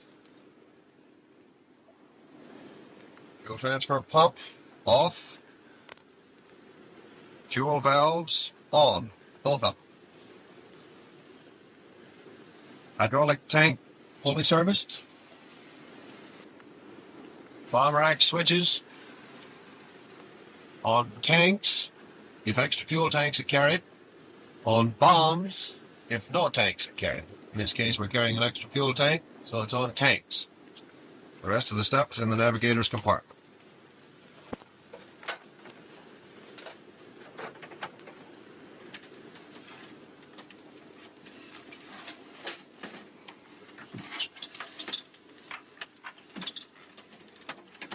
Generator switches Off.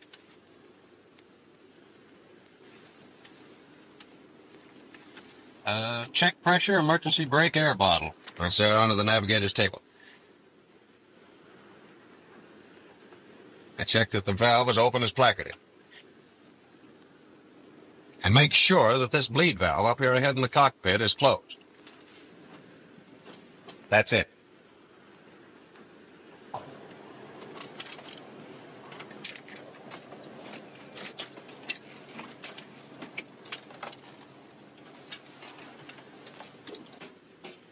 Here's your emergency hydraulic tank.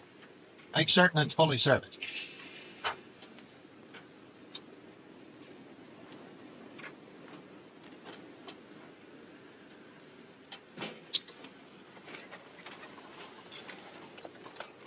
Check your hatch hinges and emergency release handle.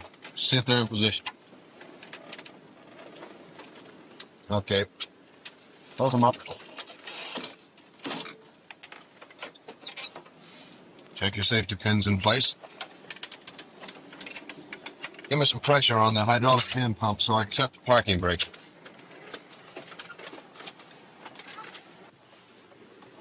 How long do I keep this up? You can't pump anymore. Till the hydraulic gauge shows the pressure's up. That's okay now.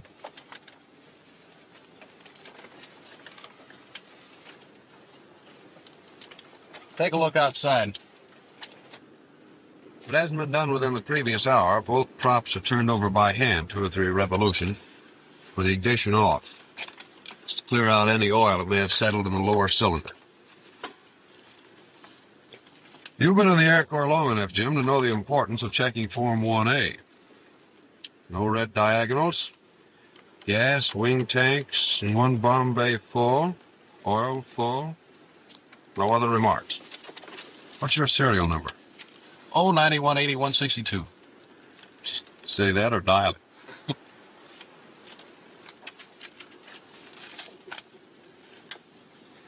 Leave your inner side earphone off so we can hear each other. Let's see. Next is the starting engines check. Yeah, watch me. Throttle 1/8 open. Cowl flaps open. Wing flap control up. Landing gear control down, lock on. Supercharger low, guard over controls. Oil shutters open. Carburetor air cold. Primers off until actually starting engine. Fuel booster off until ready to start engine. Nose gear emergency control normal, up. Main gear emergency control normal, up. Mixture idle cutoff. Propeller controls high RPM, forward. Selectors automatic, safety's on. Feathering normal to the rear. Battery switches both on. Master ignition switch on. That's the emergency bell button there. On the ground, we use that as a signal to the crew member in the rear to start the putt button.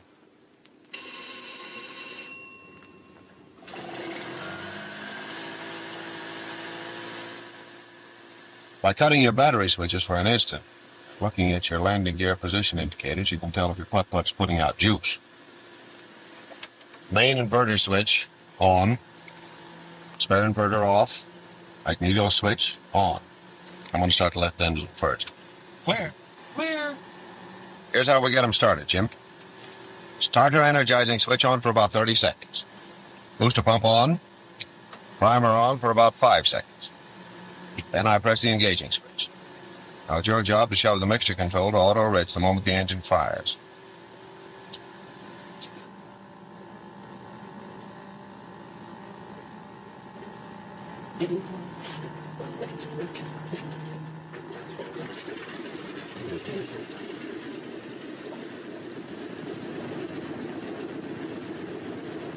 Auto rich it is. As soon as the engine's running, throttle back to between 800 and 1,000 RPM till it's warmed up. You'll notice your oil pressure goes up to around 200 pounds. Don't get the oil pressure within 15 seconds, stop the engine and investigate.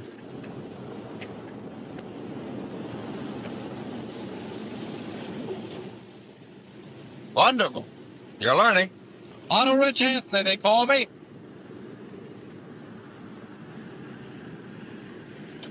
Okay, now you can turn your boosters off.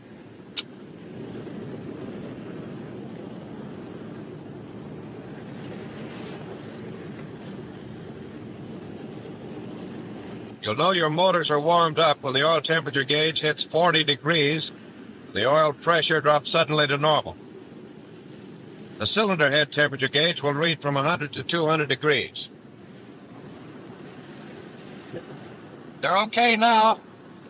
Then you hit your emergency bell button again. That's a signal to the crew member back there to shut off the putt and get out of the airplane.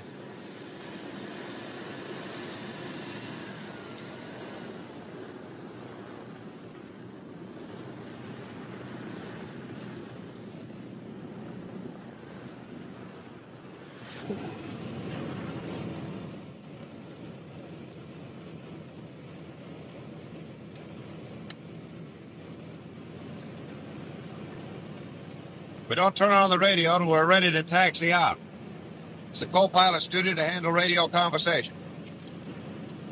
Tower from 7645 on south end of ramp, ready to taxi out for takeoff. Go ahead. 7645 from the tower. Ready to taxi to the north end of the north-south taxi strip and stand by for takeoff. Go ahead.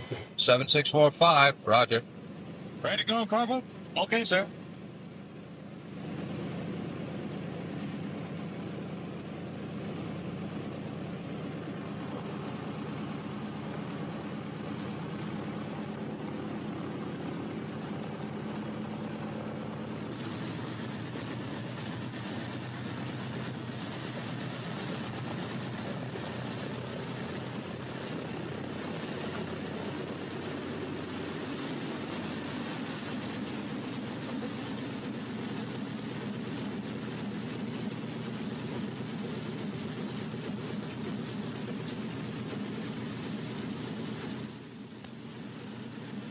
One thing you must always remember is that you're in a ship with a tricycle landing gear.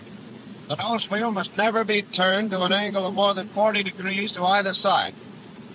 Did you see that red sign on the nose wheel when you inspected the well? Yes, I did, Dick. You'll notice it's easy to taxi the ship, and there's no need for taxiing fast.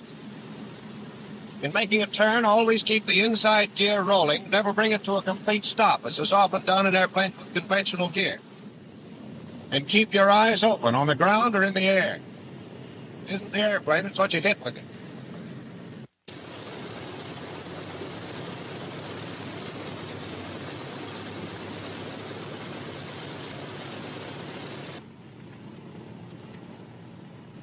When you park, always make certain that your nose wheel is straight ahead. Otherwise, running up your separate engines, the airplane has a tendency to turn in the direction in which the nose wheel is cocked. The thrust of one of the engines might damage the nose wheel assembly. Corporal Smith is checking now to see if the nose wheel is straight. I get you, Captain. Next is the engine run-up and prop check, one engine at a time. Push it up till it's doing 2,000 RPM. Different engines have slightly different manifold pressure readings.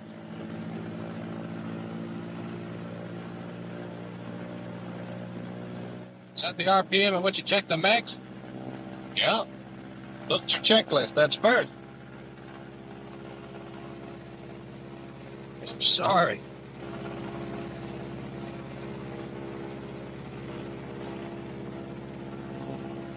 Watch your propeller selector switch and decrease RPM, and watch how the RPM falls off on the tachometer.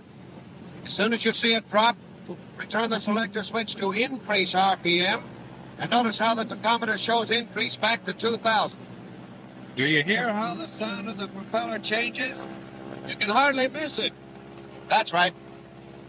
Put your propeller selector switch in automatic, and test your propeller pitch control handle. Pull it partway back until the RPM decreases 200 revolutions, keeping your eye on the tachometer. Then push it forward, watching the tachometer to see that it returns to 2,000 RPM. The next step is to throttle back to 1,400 and do the same thing with the other engine.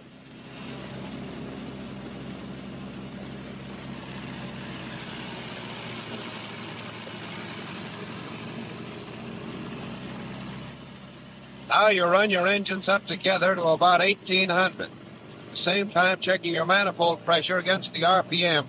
Be sure that both engines are putting out approximately the same power.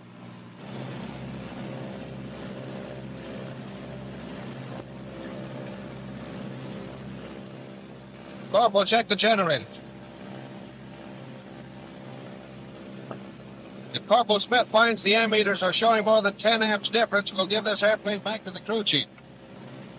Generators are okay. Oil temperature is 60 to 80.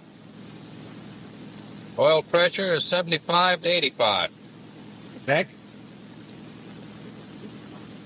Fuel pressure with booster pumps off, 15 to 17. Check. Turn the boosters on. Yeah. Should be 12 to 17 pounds now. Check. Is the takeoff checklist next? Right. Check instrument panel for placarded operations instructions. Cowl flaps, open for all ground operation. Wing flaps, down 1/4 to 1/2 as required. Remove landing gear control lock. Supercharger low. Oil cooler shutters, open except during extremely cold weather. Carburetor air control, cold. Hydraulic pressure, 750 to 950 pounds per square inch. Booster pumps on. Primers off. Nose gear emergency control, normal up. Main gear emergency control, normal up. Mixture control, auto rich. Propeller controls, high RPM, forward. Propeller switches, selector, automatic. Safety on, feathering normal. Batteries on. Are the generator mainline switches on, Corporal? Generator's okay, sir. Don't start takeoff with cylinder temperature about 205 degrees centigrade. Rudder and aileron tabs on 0. Elevator trim tab a few degrees tail heavy. Screw in position for takeoff. How's that, Corporal? All set, sir. Now you have definite duties during the takeoff. Watch the tachometer and see that it doesn't exceed 2,600 RPM. Your right hand should be bare and ready to handle the propeller switches. Your left hand is used to raise the landing gear. Here's how you put your hand. By keeping your right hand down on the quadrant, you can keep the throttles from creeping back during takeoff. If your tachometer should show an increase above 2,600, say 2,880, put your propeller selector switch in fixed pitch position. Then hit your feather switch for about 2 seconds, being sure to return it to normal position. That's the procedure for correcting an overspeeding engine. The other emergency procedure to be prepared for is a decreasing RPM prop. Your props will be in automatic position, which is normal for takeoff. So if one of them shows a decrease RPM, Put the selector switch in increase position and bring the RPM back to 2600. Then leave your selector switch in fixed pitch position. Understand? Yeah. Now, under no condition, retract the wheels until you get a definite signal from me. My hand will be on top of the throttles, and this will be it. Roger. Okay, call the tower. Tower 7645, north end of north-south taxi strip, ready to take off. Go ahead. 7645 from the tower, stand by. Ship landing, go ahead. 7645, Wilco. Watch this ship coming in. Give you a chance to see a normal B-26 landing. Notice his nose drop. He's putting his flaps down now. As soon as they're down, he'll check his hydraulic pressure to be sure he has brakes. He establishes a glide of 140 miles per hour and holds it till he gets almost to the ground. Then he flares and comes on in normal landing. See how he holds his nose wheel high and lets it down easy before he loses airspeed control. Then he applies his brakes gradually and turns off the runway. Get the idea? I think so. Shall I call the tower? Yeah. Tower from 7645. Is it clear to take off? Go ahead. 7645 from the tower, you're clear to take off to the south on runway 14. Go ahead. 7645, roger. I'm going to take off with 44 inches manifold pressure and 2600 RPM. That's minimum. But if you need it, the manifold pressure can be pushed up to the red mark at 49 inches on this particular model.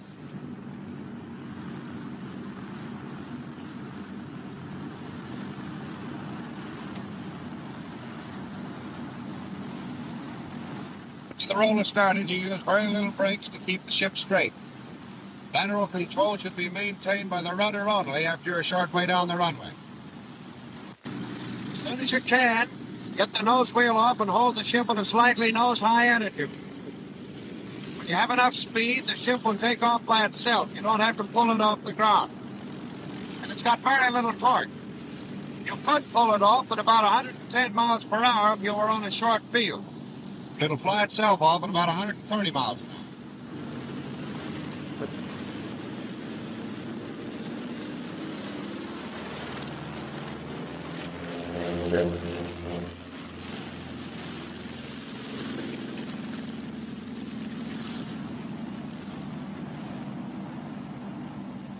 I'm throttling back now to normal rated power, which is 38 inches of manifold pressure.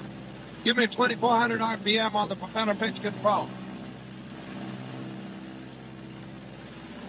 2400. What were you watching during the takeoff? Tachometer, manifold pressure gauge, and your thumb. You ever get to be a B-26 pilot, don't waste any time giving the signal to get that gear up from the moment you're sure you're off the ground. Because? Because when you run out of runway, your landing gear is no good to you. Pretty tough getting to 160 miles per hour until that gear's tucked away. I see what you mean. Well, we're climbing now. We do that at exactly 160 miles per hour until the flaps are raised. The airplane should be at least 800 feet above the ground before you raise it. This is what is known as milking them up. You do it a little at a time, and you keep your hand on the flap handle until the flaps are all the way up. If you don't, and they should come up on one side only, you'll go into the most violent bang you ever saw in your life. But you can stop it by putting the flaps back down again. Can I take my eyes on the tachometer? Yeah. Put them on the hydraulic controls. It's time to neutralize them. All air work is done with cowl flaps, wing flaps, landing gear, and oil cooler shutters in neutral position at all times, in order to prevent loss of hydraulic fluid from the entire system in case one of the individual lines develops a serious leak. Turn off your boosters. Airspeed indicator says we're picking up speed. With the flaps up, the ship changes its attitude. You'll notice our noses come up a bit and gains about 10 miles per hour. With the cowl flaps half closed and the oil cooler flaps half closed, It streamlines the airplane to the extent that it picks up about 5 miles per hour more. But you must not forget that these controls should be handled in accordance with cylinder head and oil temperature. Really claws her way right up into those clouds, doesn't she?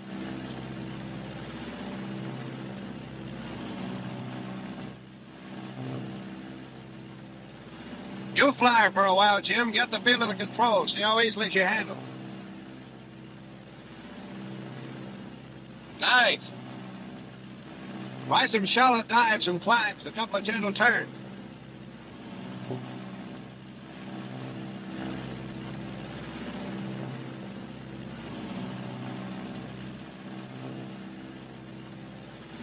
Controls are easy, aren't they?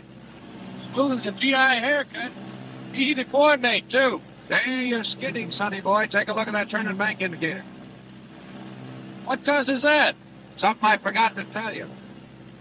The plane has a very sensitive rudder, and you'll skid on all your turns if you don't correct for it. Try it again.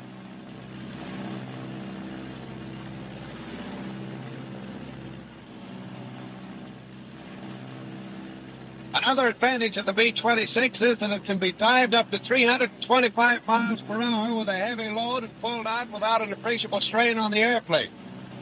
But diving is about your one luxury.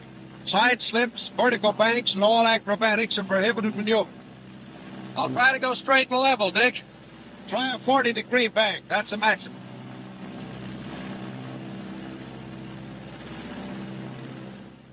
By the way, the B-26 is a good airplane to go to war in.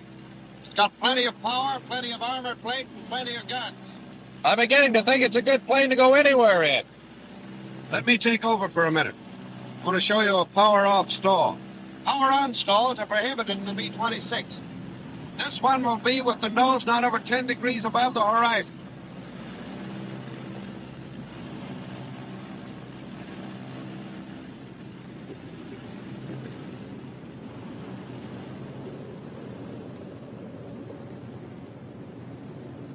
She stalls at about 125 miles per hour with the flaps and landing gear retracted.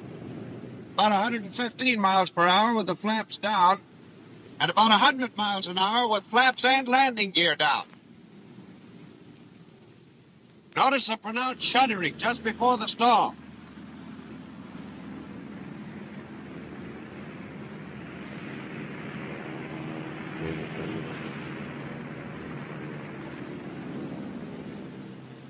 You'll also feel the lack of control when the control surfaces are moved. These are important points to remember, since it means that the airplane will always give you plenty of warning.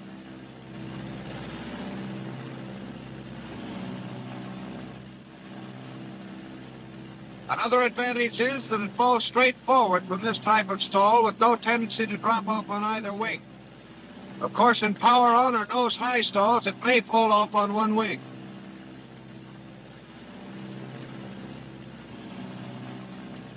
Normal stall recovery is very simple. Just put the nose down and let the ship pick up speed by itself. Loading is an important consideration in respect to stalling. If the ship is improperly loaded, the tail is too heavy and therefore the center of gravity too far to the rear, it will affect the stalling characteristics of the airplane by making it stall at a higher speed and with less warning. Improper loadings also have to put you into a spin. That spin business fascinates me. Just how do you get out of one? Cut your power off and make a normal spin recovery. Don't be slow and cautious in the movement of your controls during recovery. And avoid getting impatient waiting for the controls to take effect. Sometimes they need a little while before they begin to work. The only way you can judge time is by counting the number of turns made. Don't use your throttle except as a last resort. When you're free of the spin, pull out gradually or you're apt to tear your wings off. What about mental spins? How do I pull out of them?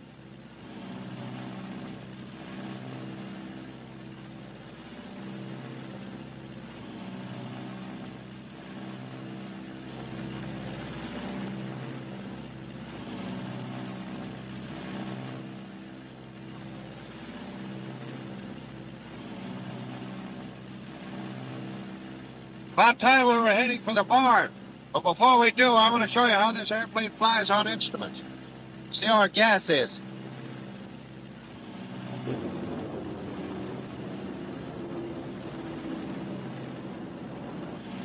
at that B-26 moving in on us. Yeah, we'll have to keep an eye on him. Transfer gas to the main tanks. I'm going on instruments for a minute, and I want you to keep your eye on that B-26 from my side while I'm flying blind. Yes, sir. Hand me the blind flying rod.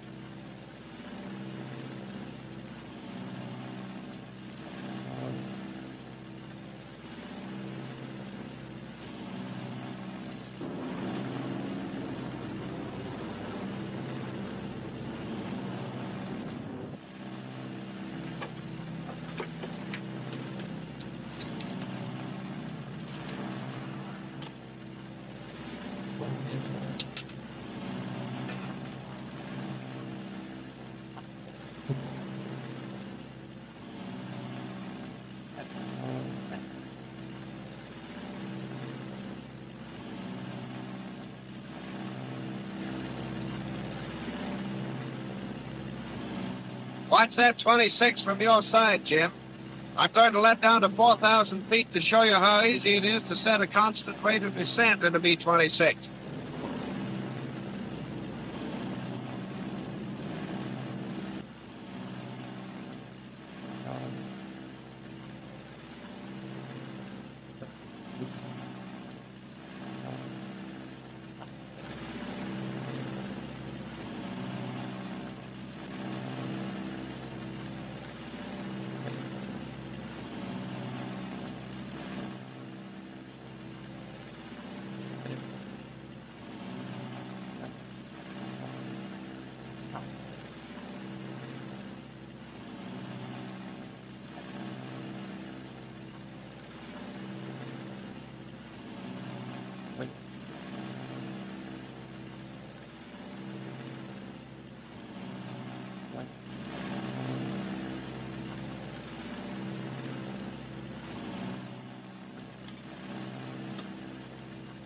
You're watching the instruments?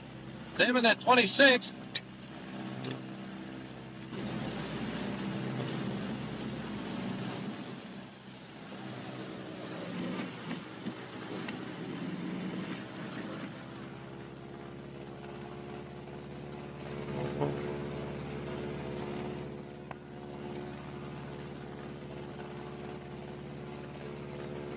Nose down slightly and trim.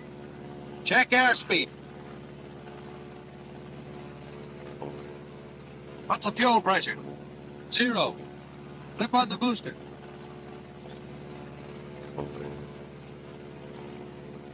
No rise in pressure.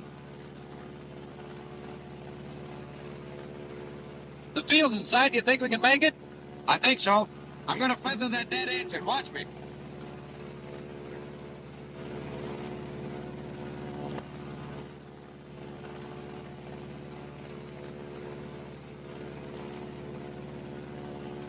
The ignition switch is left on until the propeller has stopped turning.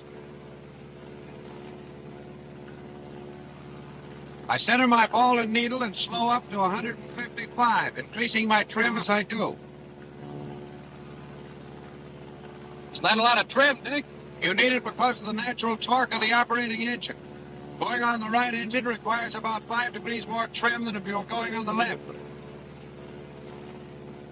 slower I go, the more trim I need. But I've got to watch that needle and ball while trimming. What's the airspeed? 155. Between 150 and 160 is correct. 155 is plenty fast for single-engine operation.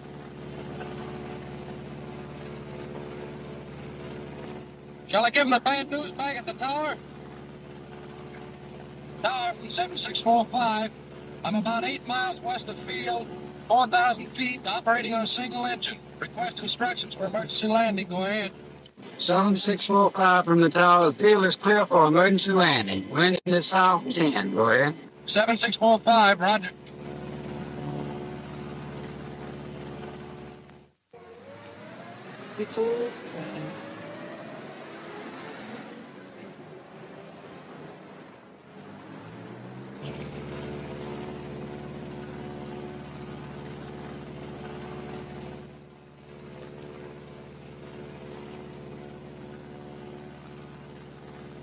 We're running a little short of altitude, are we? I guess I'd better hit the emergency salvo release. I didn't expect to have to demonstrate these emergency procedures so soon.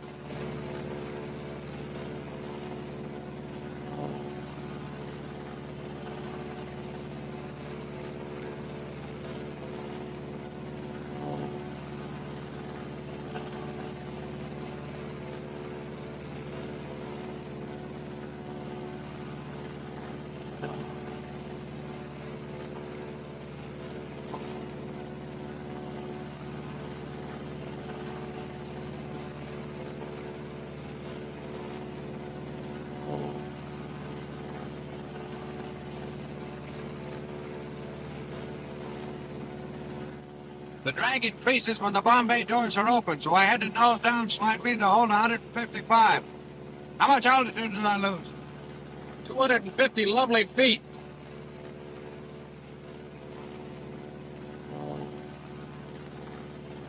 I'm going to make a 90-degree approach, Tim. When all turns into the good engine. Turns made into a dead engine are invitations to a spin.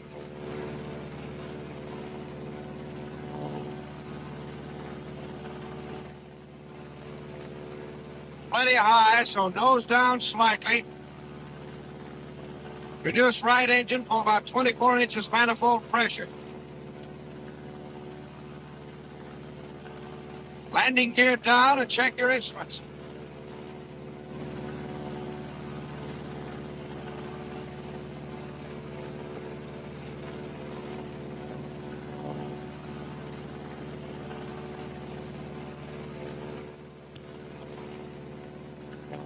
Gabriel didn't blow his horn.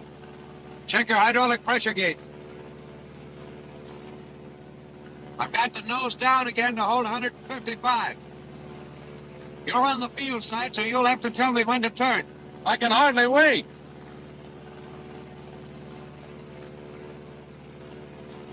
Now's the time, Dick. But you're plenty high, you're certain to overshoot. That's the whole point of this type of approach. Always overshoot, never in any circumstances undershoot. You can always dive off excess altitude. The next step is to decrease the power on my operating engine until it's virtually shut off. And then trim a few degrees to the other side.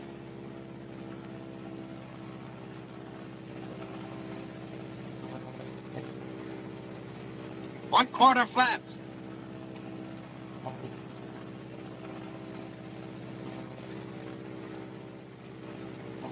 One-half flaps. What's my airspeed? 155. That's minimum for this kind of a glide. 4 flaps now? No, not until I'm positive I'm going to overshoot. Okay, full flaps.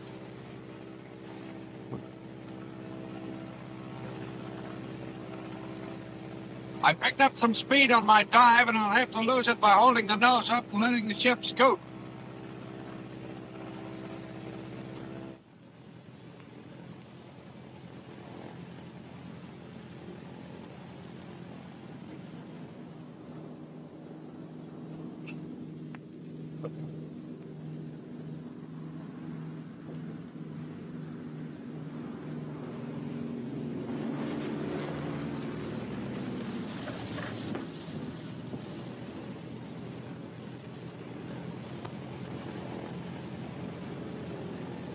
Once she's on the ground, notice how straight she rolls. No tendency to ground loop.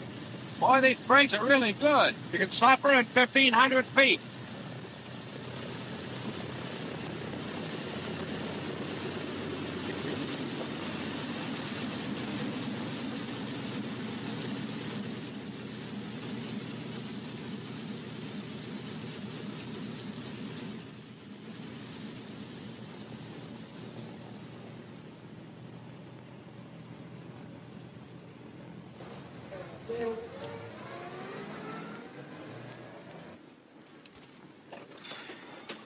Very interesting, Captain. I hope you committed that reasonable facsimile of a single-engine approach to memory. I certainly did. Say, by the way, what would you have done if you'd had to stop in a hurry and didn't have any hydraulic pressure? I'd have had you give me more pressure on the hydraulic hand pump. If that hadn't worked, I'd have pulled the emergency air bottle, which is connected directly with the brakes. Well, that's the fastest stop you can make, huh? No, there's an even faster one. If you're going to run into something or the field is slick and you can't get any traction on your wheels, you can, as a last resort, pull back your mixture controls, cut your switches, and raise your landing gear. That'll stop you, but it's a little hard on the airplane.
Just one more question, Dick.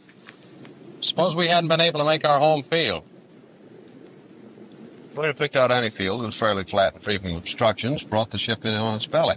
Aside from the wheels being up, the landing would have been the same as the one we made. I know, but what about getting out? Well, if we'd had time, we'd have got out of our parachutes and pushed the seats forward to get out of the path of the propeller in case one of the blades should break off when it hits the ground. Then just before we touched, I'd have pushed the mixture controls back to idle cutoff, cut the switches to keep down the fire hazard.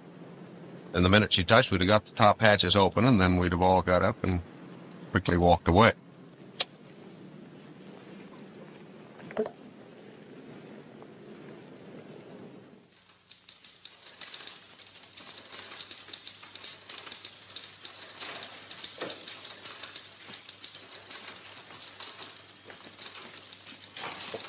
Come in.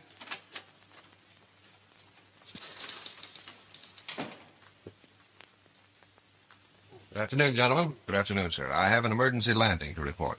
Yes, the tower informed me you were coming in, and I watched you. It was a good job. Thank you, sir. Those simulated single-engine approaches you've been making came in handy for you, didn't they? Yes, sir. The airplane was undamaged, and there were no personnel injuries. What was the reason for the engine failure? It was a personnel failure, sir. No. Sit down. Corporal Smith, our engineer, made a mistake in turning on the fuel transfer pump, emptying the left main tank instead of filling it. However, it was more my fault than his because I had him watching a nearby plane while I flew on instruments, and I neglected to keep an eye on my fuel gauges. And where were you? Sandbagging in the co-pilot seat, sir. Sandbagging is right. That's another lesson for your collection, Captain. Live and learn, and I hope neither of you will forget it. I'm positive that Corporal Smith, or rather Private Smith, will not, since he's going to get some KP duty in which to meditate upon his sins. How do you like the B-26, Lieutenant? I'm not kicking, sir. Only our enemies are.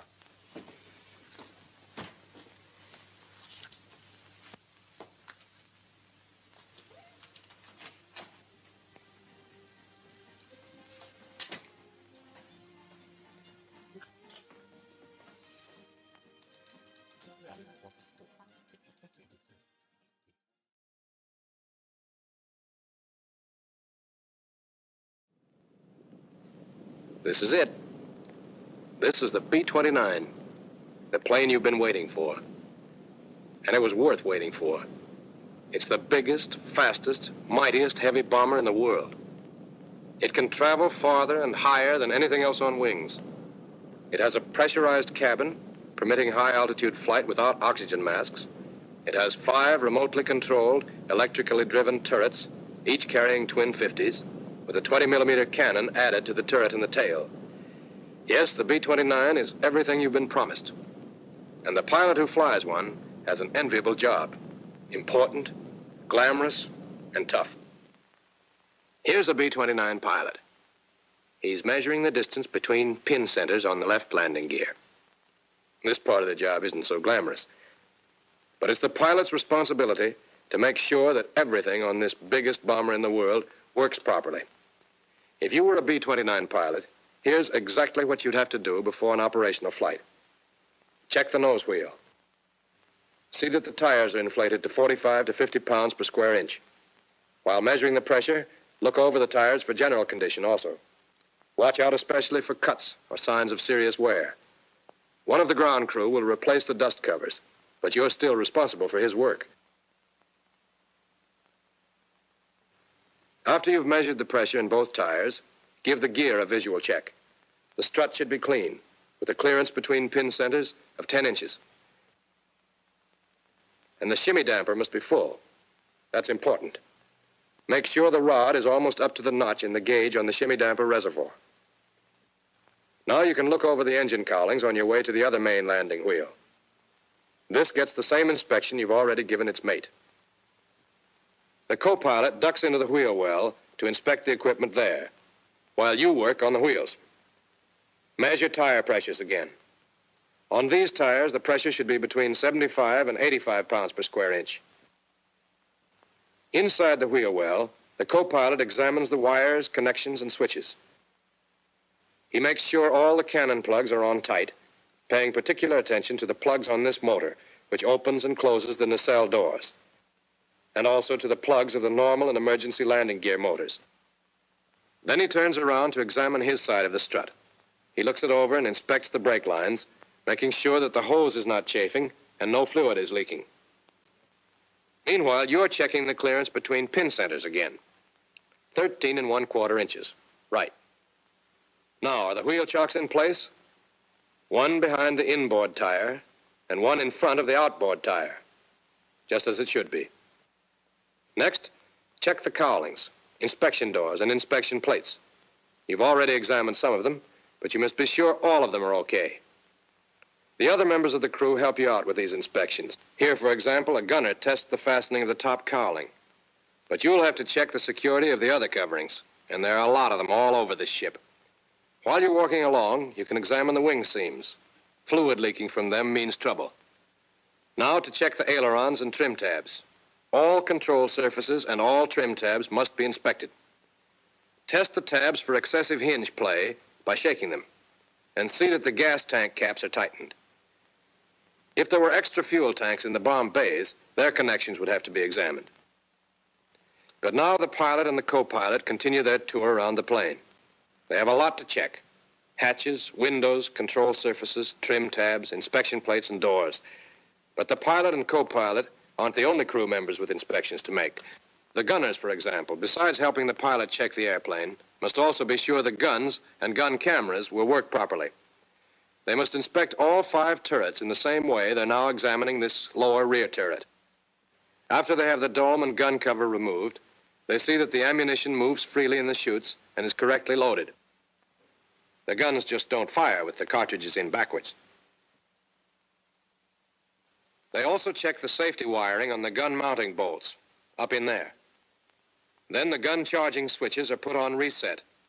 That conserves the CO2 pressure, which automatically charges the guns.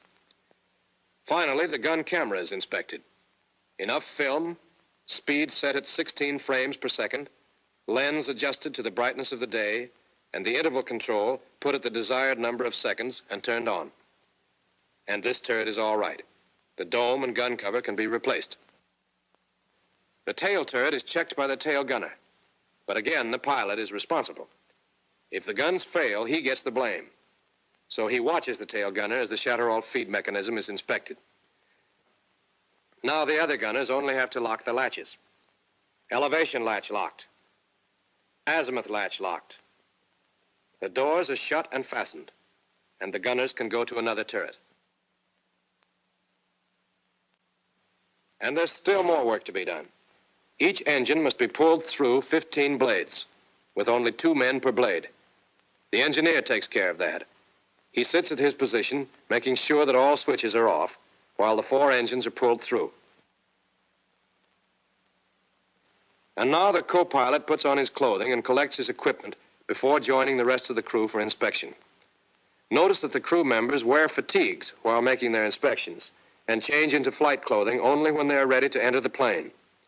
The examination of the exterior of the airplane is completed, so the crew can fall in for the check of their personal equipment. That's the last item of the before entering the airplane part of the procedure. And it's strictly the pilot's job. Your job. You are responsible for the men as well as the plane. If they fail, you're at fault.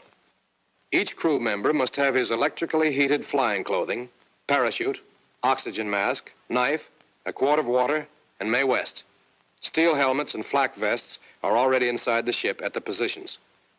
Apparently, these men are completely equipped. But don't think they only have to climb into the ship and fly away.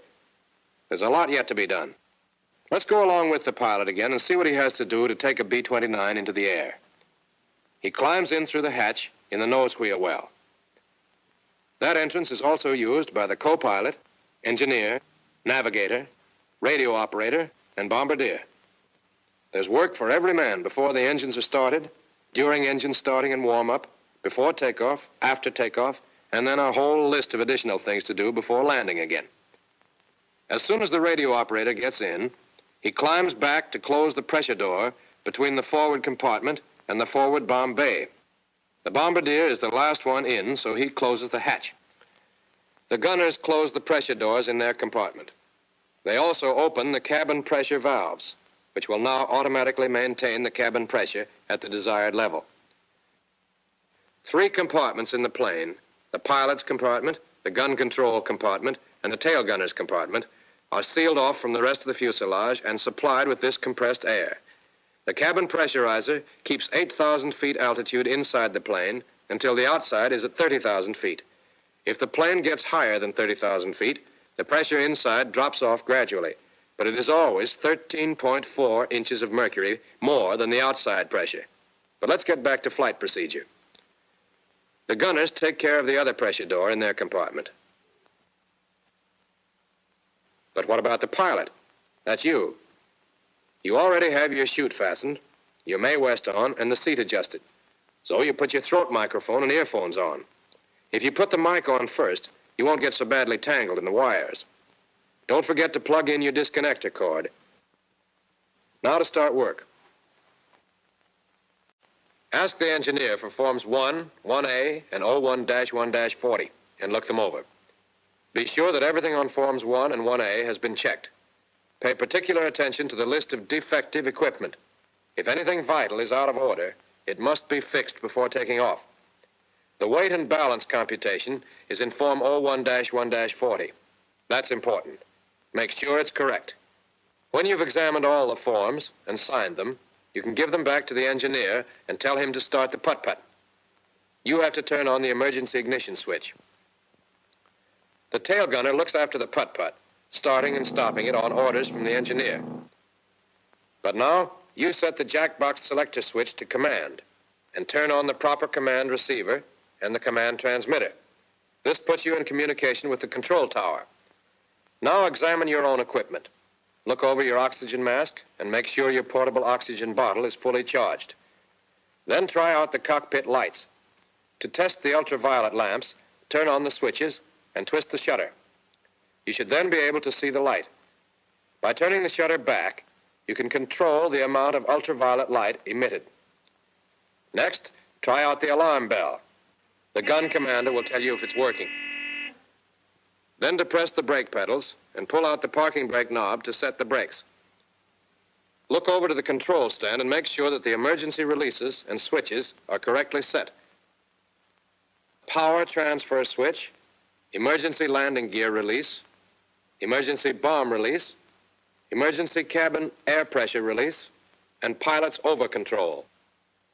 Now unlock the control surfaces and throttles by moving the locking lever on the aisle stand full forward. Then release the throttle brake and test all 4 throttles through their entire range. Take it easy. Move them slowly and gently.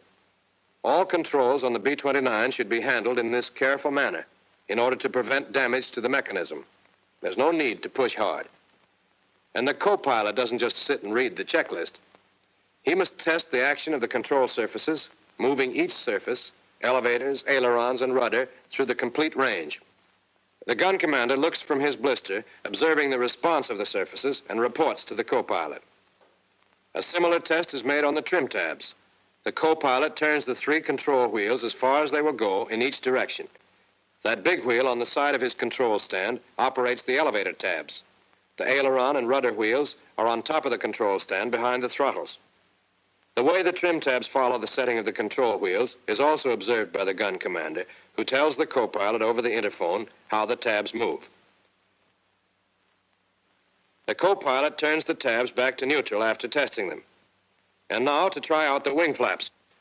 But first he calls the side gunners on the interphone to make sure none of the service crew will be in the way of the descending flaps. When the gunners report that it's safe to go ahead, the co-pilot presses the flap switch to the down position and holds it there until the flaps have been lowered 15 degrees. 15 degrees is enough to tell if they're working all right. The co-pilot can't see the flaps, of course, so he watches the wing flap position indicator. But the gunners can check visually. They tell the co-pilot if the flaps come down all right. So now he can bring them back up. The gunners, again, will tell him when they're up. Don't start thinking the gunners have nothing to do but watch control surfaces and flaps. They have their own checklists to follow. The right side gunner, for example, is looking over his supply of spare lamps and fuses. Yep, that's okay. But now you, the pilot, are almost ready to start the engines. See that the automatic pilot master switch is off. Check over the 4 sets of control surface adjustment knobs, making sure all their pointers are up. Then set the manifold pressure selector to the 0 position. And depress all 4 propeller RPM switches to the increase position and hold them there until the lights on the co-pilot's instrument panel flash. Now you're all ready to start the engines, and the rest of the crew should be too. They check in with the co-pilot, reporting in this sequence. Bombardier, who sits directly ahead of the pilot and co-pilot. Navigator, who is some distance behind the pilot, facing forward. Flight engineer, who is directly behind the co-pilot, facing aft. Radio operator, who sits across from the navigator and faces the right wall. Gun commander, who is in the top of the fuselage amidships and can face in any direction. Left gunner, who faces aft. Right gunner, who also faces aft. And the tail gunner, who stays close to the putt-putt during takeoff and landing. His combat position, of course, is in the tail. Everybody's set now. Warn the service crew outside you're going to start the engines and tell the engineer to start number 1.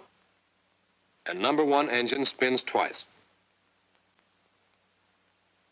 And now he turns the fuel boost pump on, closes all the throttles except number 1, sets the fire extinguisher to number 1 engine, presses the starter switch to energize, and then flips it to start.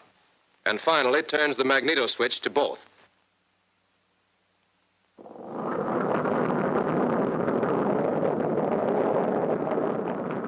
You have to push the throttle to 1200 RPM and signal for number 2.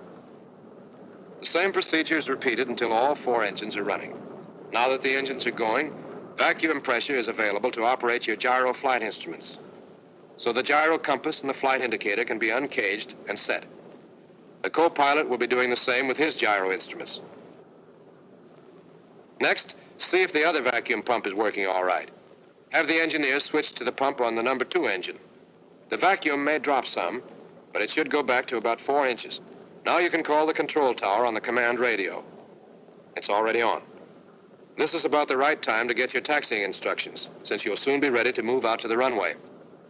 At the same time, ask for the field barometric pressure so you can adjust the altimeter. It must be set carefully to the correct pressure, in this case, 29.84 inches. Obviously, an accurate altimeter is a vital necessity, especially if you may have to fly on instruments. Next, you want the bombardier. You know he sits back with the navigator and the radio operator until the ship is in the air. But right now, he has to come forward to make the final checks on the bomb sight. He's already completed the regular pre-flight inspection of his equipment. All he must do now is see that the bomb sight is entirely ready for takeoff. The directional clutch should be disengaged and the secondary clutch engaged by turning it clockwise. Then the drum wheel must be turned counterclockwise as far as it will go. That does it. He's all set to take off. And now you're ready to close the bomb bay doors. Ask the ground crew outside if there are any obstructions underneath the plane. Everything's clear, so you can order the bombardier to close the bomb bay doors. He throws the door switch while you look back through the pressure door to watch them shut.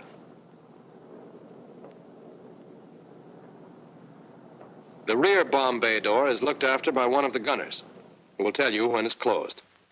When both doors are shut, the bombardier can go back to his takeoff position in the rear of the compartment.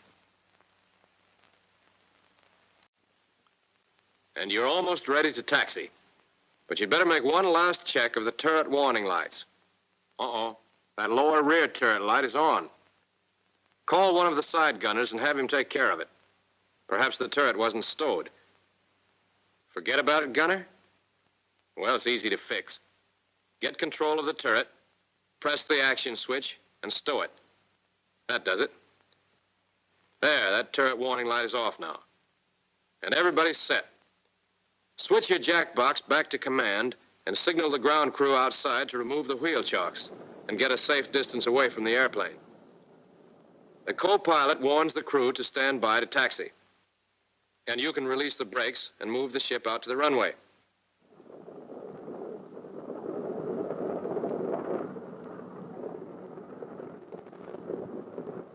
While taxiing, or whenever the plane is moving, all crew members watch from the windows and keep the pilot informed of obstructions.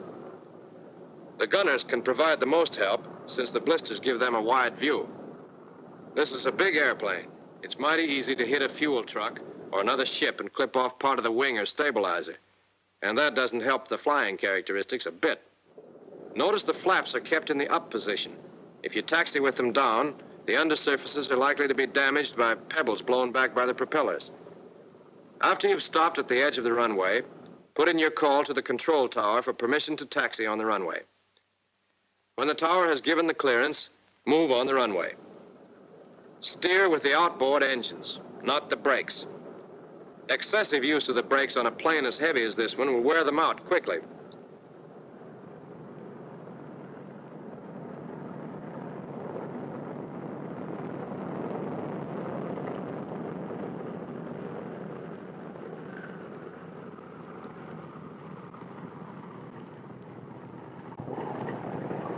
As the ship is turned around at the far end of the runway, notice again how the engines are used for steering. You can see the right propellers moving faster than the left. When you're at right angles to the runway, stop for the engine run-up. Tell the flight engineer to get ready to make his magneto check while you run the engines up, one at a time. First, press the propeller RPM switches to the increase position, holding them there until all the propellers are at maximum RPM. Next, turn the manifold pressure selector to position 8. With the knob in this position, the superchargers automatically provide military power. Now, advance the number 1 throttle, but slowly and gently, to 2,000 RPM. Hold this speed until the engineer tells you the magneto check is finished. Then press the propeller RPM switch to the decrease position until the tachometer drops about 200 RPM. Now flip the switch to the increase position and hold it there until the light on the co-pilot's instrument panel flashes, and then push the throttle to full open. The tachometer should show about 2,600 RPM for the number 1 engine, while manifold pressure should be around 47 inches. To see if the turbo is working properly, turn the manifold pressure selector towards 0. That should make the manifold pressure drop. The turbo's okay. Bring the throttle back to idling, around 550 to 600 RPM, and increase speed to 1,200 to avoid fouling the spark plugs. Next, start on the number 2 engine. This same procedure is repeated for each engine. Now you're about set to take off. After you're cleared for takeoff, turn the plane the rest of the way around so that it points down the runway. And stop again while the co-pilot lowers the wing flaps about 25 degrees. He can tell when they're right by looking at the wing flap position indicator. And the gunners can check on the accuracy of the indicator by watching the flaps from their blisters. They report on the approximate flap position over the interphone. When the co-pilot tells you the flaps are okay, fasten your safety belt and set the manifold pressure selector to position 8. Next, set the propeller RPM switches to increase RPM and wait for the lights on the co-pilot instrument panel to flash. Then warn the engineer to be ready for takeoff. Stand by for takeoff. Now you push on the brakes, hard, and open the throttle slowly until the manifold pressure gauge reads about 40 inches. Then release the brakes.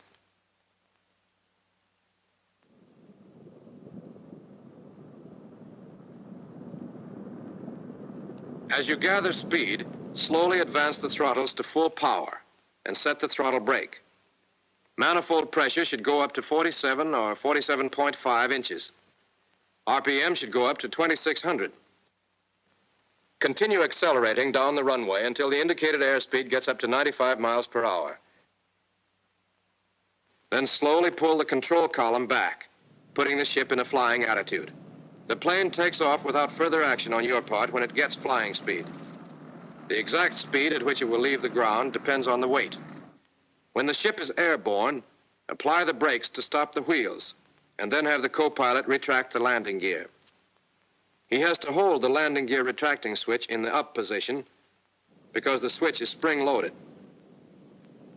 The co-pilot makes sure the nose gear is up by looking through the inspection door on the floor of the cockpit, just ahead of the aisle stand. The wheel is there, all right. At 160 miles per hour and 500 feet altitude, the co-pilot retracts the flaps, snapping the switch on and off until the indicator shows that the flaps are all the way up. The side gunners should be watching from their blisters as the plane takes off. They tell the co-pilot when the flaps and landing gear are up. Now you ought to change from takeoff power setting to climbing. Adjust the manifold pressure selector until the manifold pressure drops to 43 inches. And decrease propeller RPM to bring the tachometers to 2,400. You can order the engineer to have the putt-putt turned off now, and tell the bombardier to come forward and take his combat position in the nose of the ship. If this is an operational flight and enemy opposition is expected, have the men put on their flak vests. These vests are made of small overlapping links of tough steel sewn inside canvas. Quilting on the inside of the canvas provides further protection and also cushions the shock of impact. Above 10,000 feet, oxygen masks must be worn by one man in each compartment. When you reach the desired altitude, level off and tell the engineer to set up cruising conditions. First, you move the throttles back to about 65% of full power. Individual manipulation of the throttles may be necessary to keep each engine at the same manifold pressure. Now you adjust the propellers and manifold pressure, so turn the controls over to the co-pilot. Start with the props. Press the propeller RPM switches to decrease and bring all 4 propellers to 2,000 RPM. Then turn the manifold pressure selector down until the manifold pressure drops to 30 inches. The needles should stay together in this case. There you are, 30 inches. Considerable juggling of throttles, propellers, and supercharger may be necessary before you get it just right, but that's how you get a B-29 into the air. It's a big, heavy, and powerful airplane. Bigger, heavier, and more powerful than anything you've ever flown. For that reason, it must be handled gently and precisely. You must carefully follow the prescribed procedures. Even a super bomber is no good to the Army if it's in little busted-up pieces. But don't get jittery. The 29 is a sweet ship to handle. When it stalls, the nose drops so that the plane automatically recovers. There's no tendency to spin. Stalling speed varies quite a bit naturally depending on weight and other conditions, but generally it's between 84 and 135 miles per hour. When turning or executing any maneuver, take it easy. This is a big plane, remember, not a fighter. Yet fairly steep turns can be made safely. This 30-degree bank can also be done with full flaps. That's about the limit. And when evasive action is necessary, you have plenty of tricks to pull. Just watch this B-29.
And the B-29 does more than just fly well.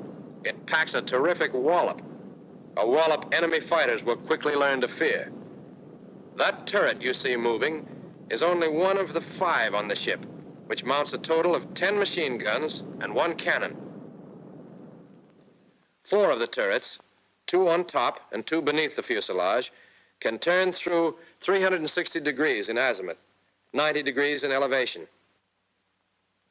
The tail turret is more restricted in movement, but it has a 20-millimeter cannon in addition to the twin 50s the others carry.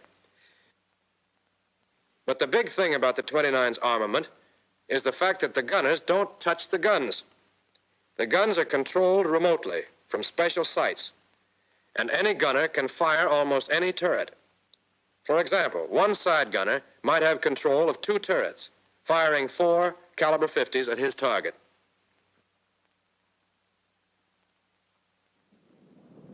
That's only the beginning of the story about guns, so let's get back to what a pilot has to do. Now you're ready to land. Since you've descended below 10,000 feet, remove your oxygen mask. Tell the co-pilot to take over control of the ship so that you can get out of your flak vest. The vest is easy to take off. Just pull on the cord and it drops away. This speed of removal becomes important if you ever have to bail out, since the vest is worn over the parachute and, well, you figure it out. If you've been riding with the automatic pilot, turn it off. You can't use it for landing, of course, or when taking off, flying turbulent weather, or setting trim tabs. The co-pilot should now warn the crew to prepare for landing and tell the bombardier to climb out of his seat in the nose and get in back with the engineer. Then the co-pilot has the engineer start the putt-putt. You check the turret warning lights. All the lights are off. Then call the control tower and get landing instructions. At the same time, ask for the field barometric pressure and set the altimeter to correspond. Now the co-pilot hits the brakes to test the hydraulic pressure. Both normal and emergency systems should have 800 to 1,000 pounds. To find out about the emergency pressure, you have to ask the engineer. At the same time, you can see if he's ready to land and get his log. He has calculated the new weight and center of gravity, since you've used up a lot of gasoline by now. You should look the log over, but the co-pilot will check it carefully, examining the center of gravity and weight computations. The table on the instrument panel gives the stalling speed for the computed weight. The co-pilot tells you the stalling speed and also reports that everybody in the crew is ready to land. Next, you adjust the propeller RPM switches.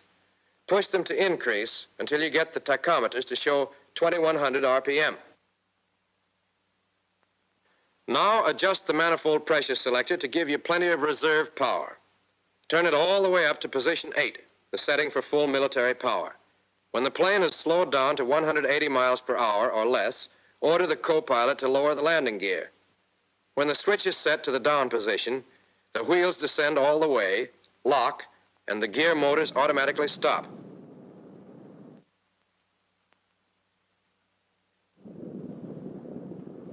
When the left and right gear are down, the side gunners, who should now be watching the wheels and flaps, will report to the co-pilot.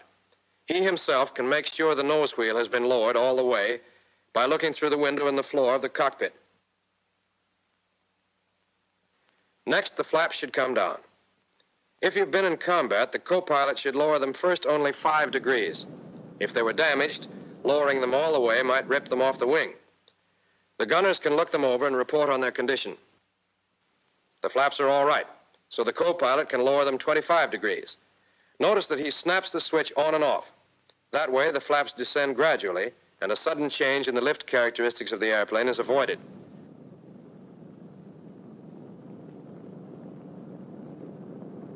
The gunners will report when the flaps appear to be down 25 degrees, and the co-pilot can check by looking at his wing flap position indicator. When he has the flaps where he wants them, he'll tell you. Then you'll probably have to reset the trim tabs because of the change in the flap position. Next, adjust the throttle brake to a comfortable tension. And don't forget to turn off the detonator power switch. Now make a standard approach, keeping the speed about 30 miles per hour above stalling.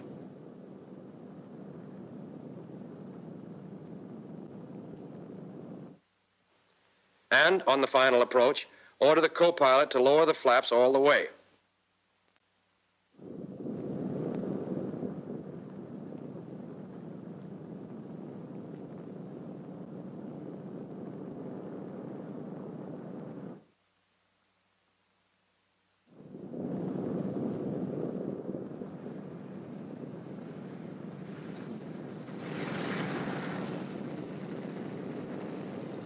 When you touch the ground, the plane should be slightly tail low and going between 95 and 100 miles per hour.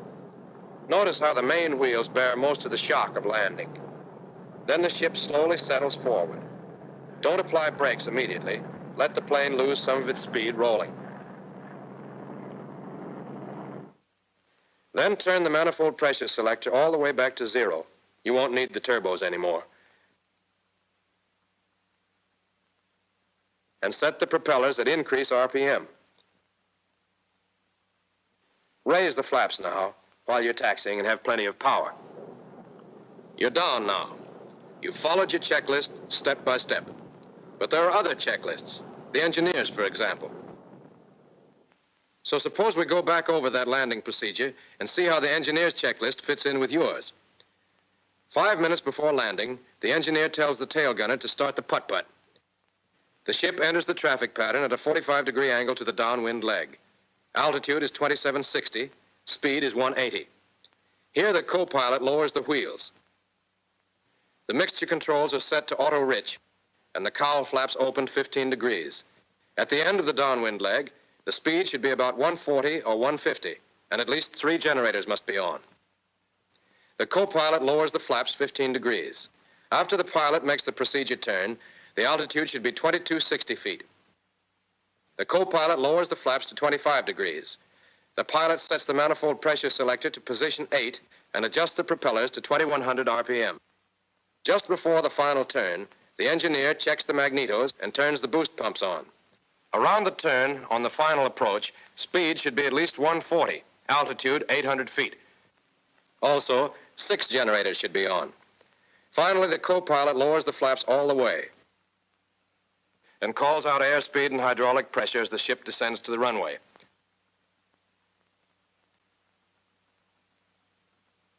After the airplane's on the ground, turbos come off and propellers are set to full increase RPM. The engineer switches the boost pumps off and opens the cowl flaps all the way. All right, we're back where we were before. Tell the bombardier to come forward and open the bomb bay doors. The doors should always be kept open when the ship is standing still to prevent the accumulation of gas fumes. Next, turn off all the switches. Then you can get rid of some of your equipment that remains inside the ship and climb out for the after-flight inspection. Yes, you start with an inspection and finish with an inspection. If there was anything wrong, now is the time to find out about it.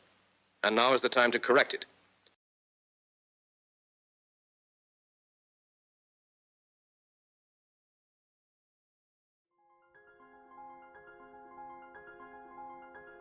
Aviation, the art of aeronautics, began with the dreamers, inventors, and daredevils who dared to defy gravity. The journey of aviation was nurtured by pioneers like the Wright brothers, whose first flight marked a historic milestone. The role of aircrafts in world wars was groundbreaking, dramatically changing warfare strategies. This initiated a technological evolution in aviation, transforming the simplistic wings of a biplane into the thunderous roar of jet engines.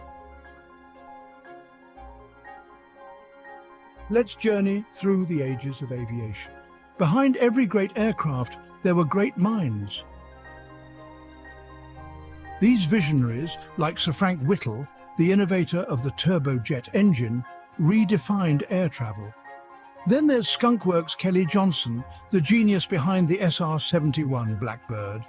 His designs combined speed, stealth, and power, crafting machines that dominated the heavens. The contributions of these pioneers have left an indelible mark on the canvas of aviation, shaping the course of history and inspiring generations of engineers and aviators. Each epoch in aviation history gave birth to extraordinary aircrafts, each with their own unique features and roles.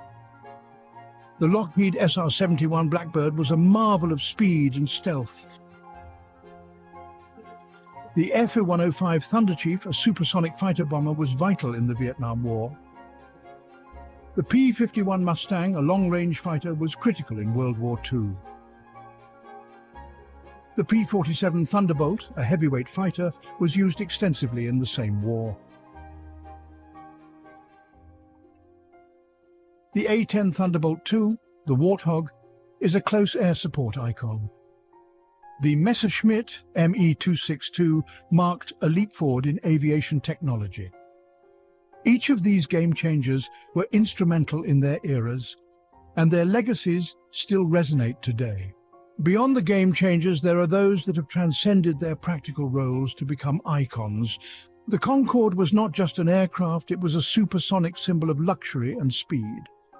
The B-52 Stratofortress, a strategic bomber, is an icon of power and resilience. These magnificent machines and others like them have become much more than just aircrafts. They are enduring icons that encapsulate the audacious spirit, the relentless innovation, and the boundless ambition that define the world of aviation.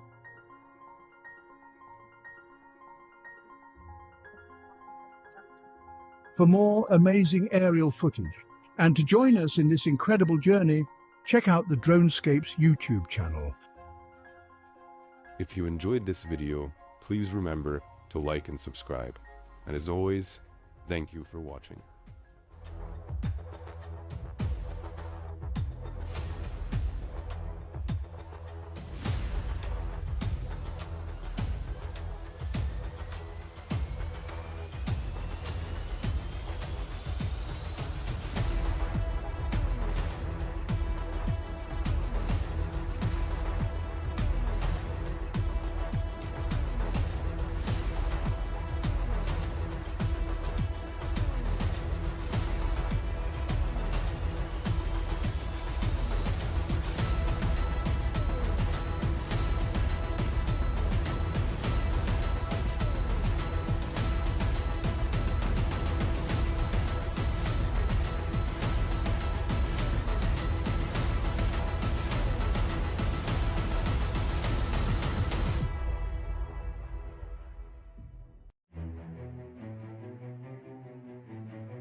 There was a time when many believed that sitting at these controls meant you were sick of life. This aircraft was called the Widowmaker, and the saying, "one a day in Tampa Bay," became common. Despite its reputation as a pilot killer and 4 official inquiries about canceling the project, the plane outlasted those doubts and achieved an unparalleled safety record. The Martin B-26 should be remembered not for its early reputation, but for proving itself as the top medium bomber of its era, the Marauder.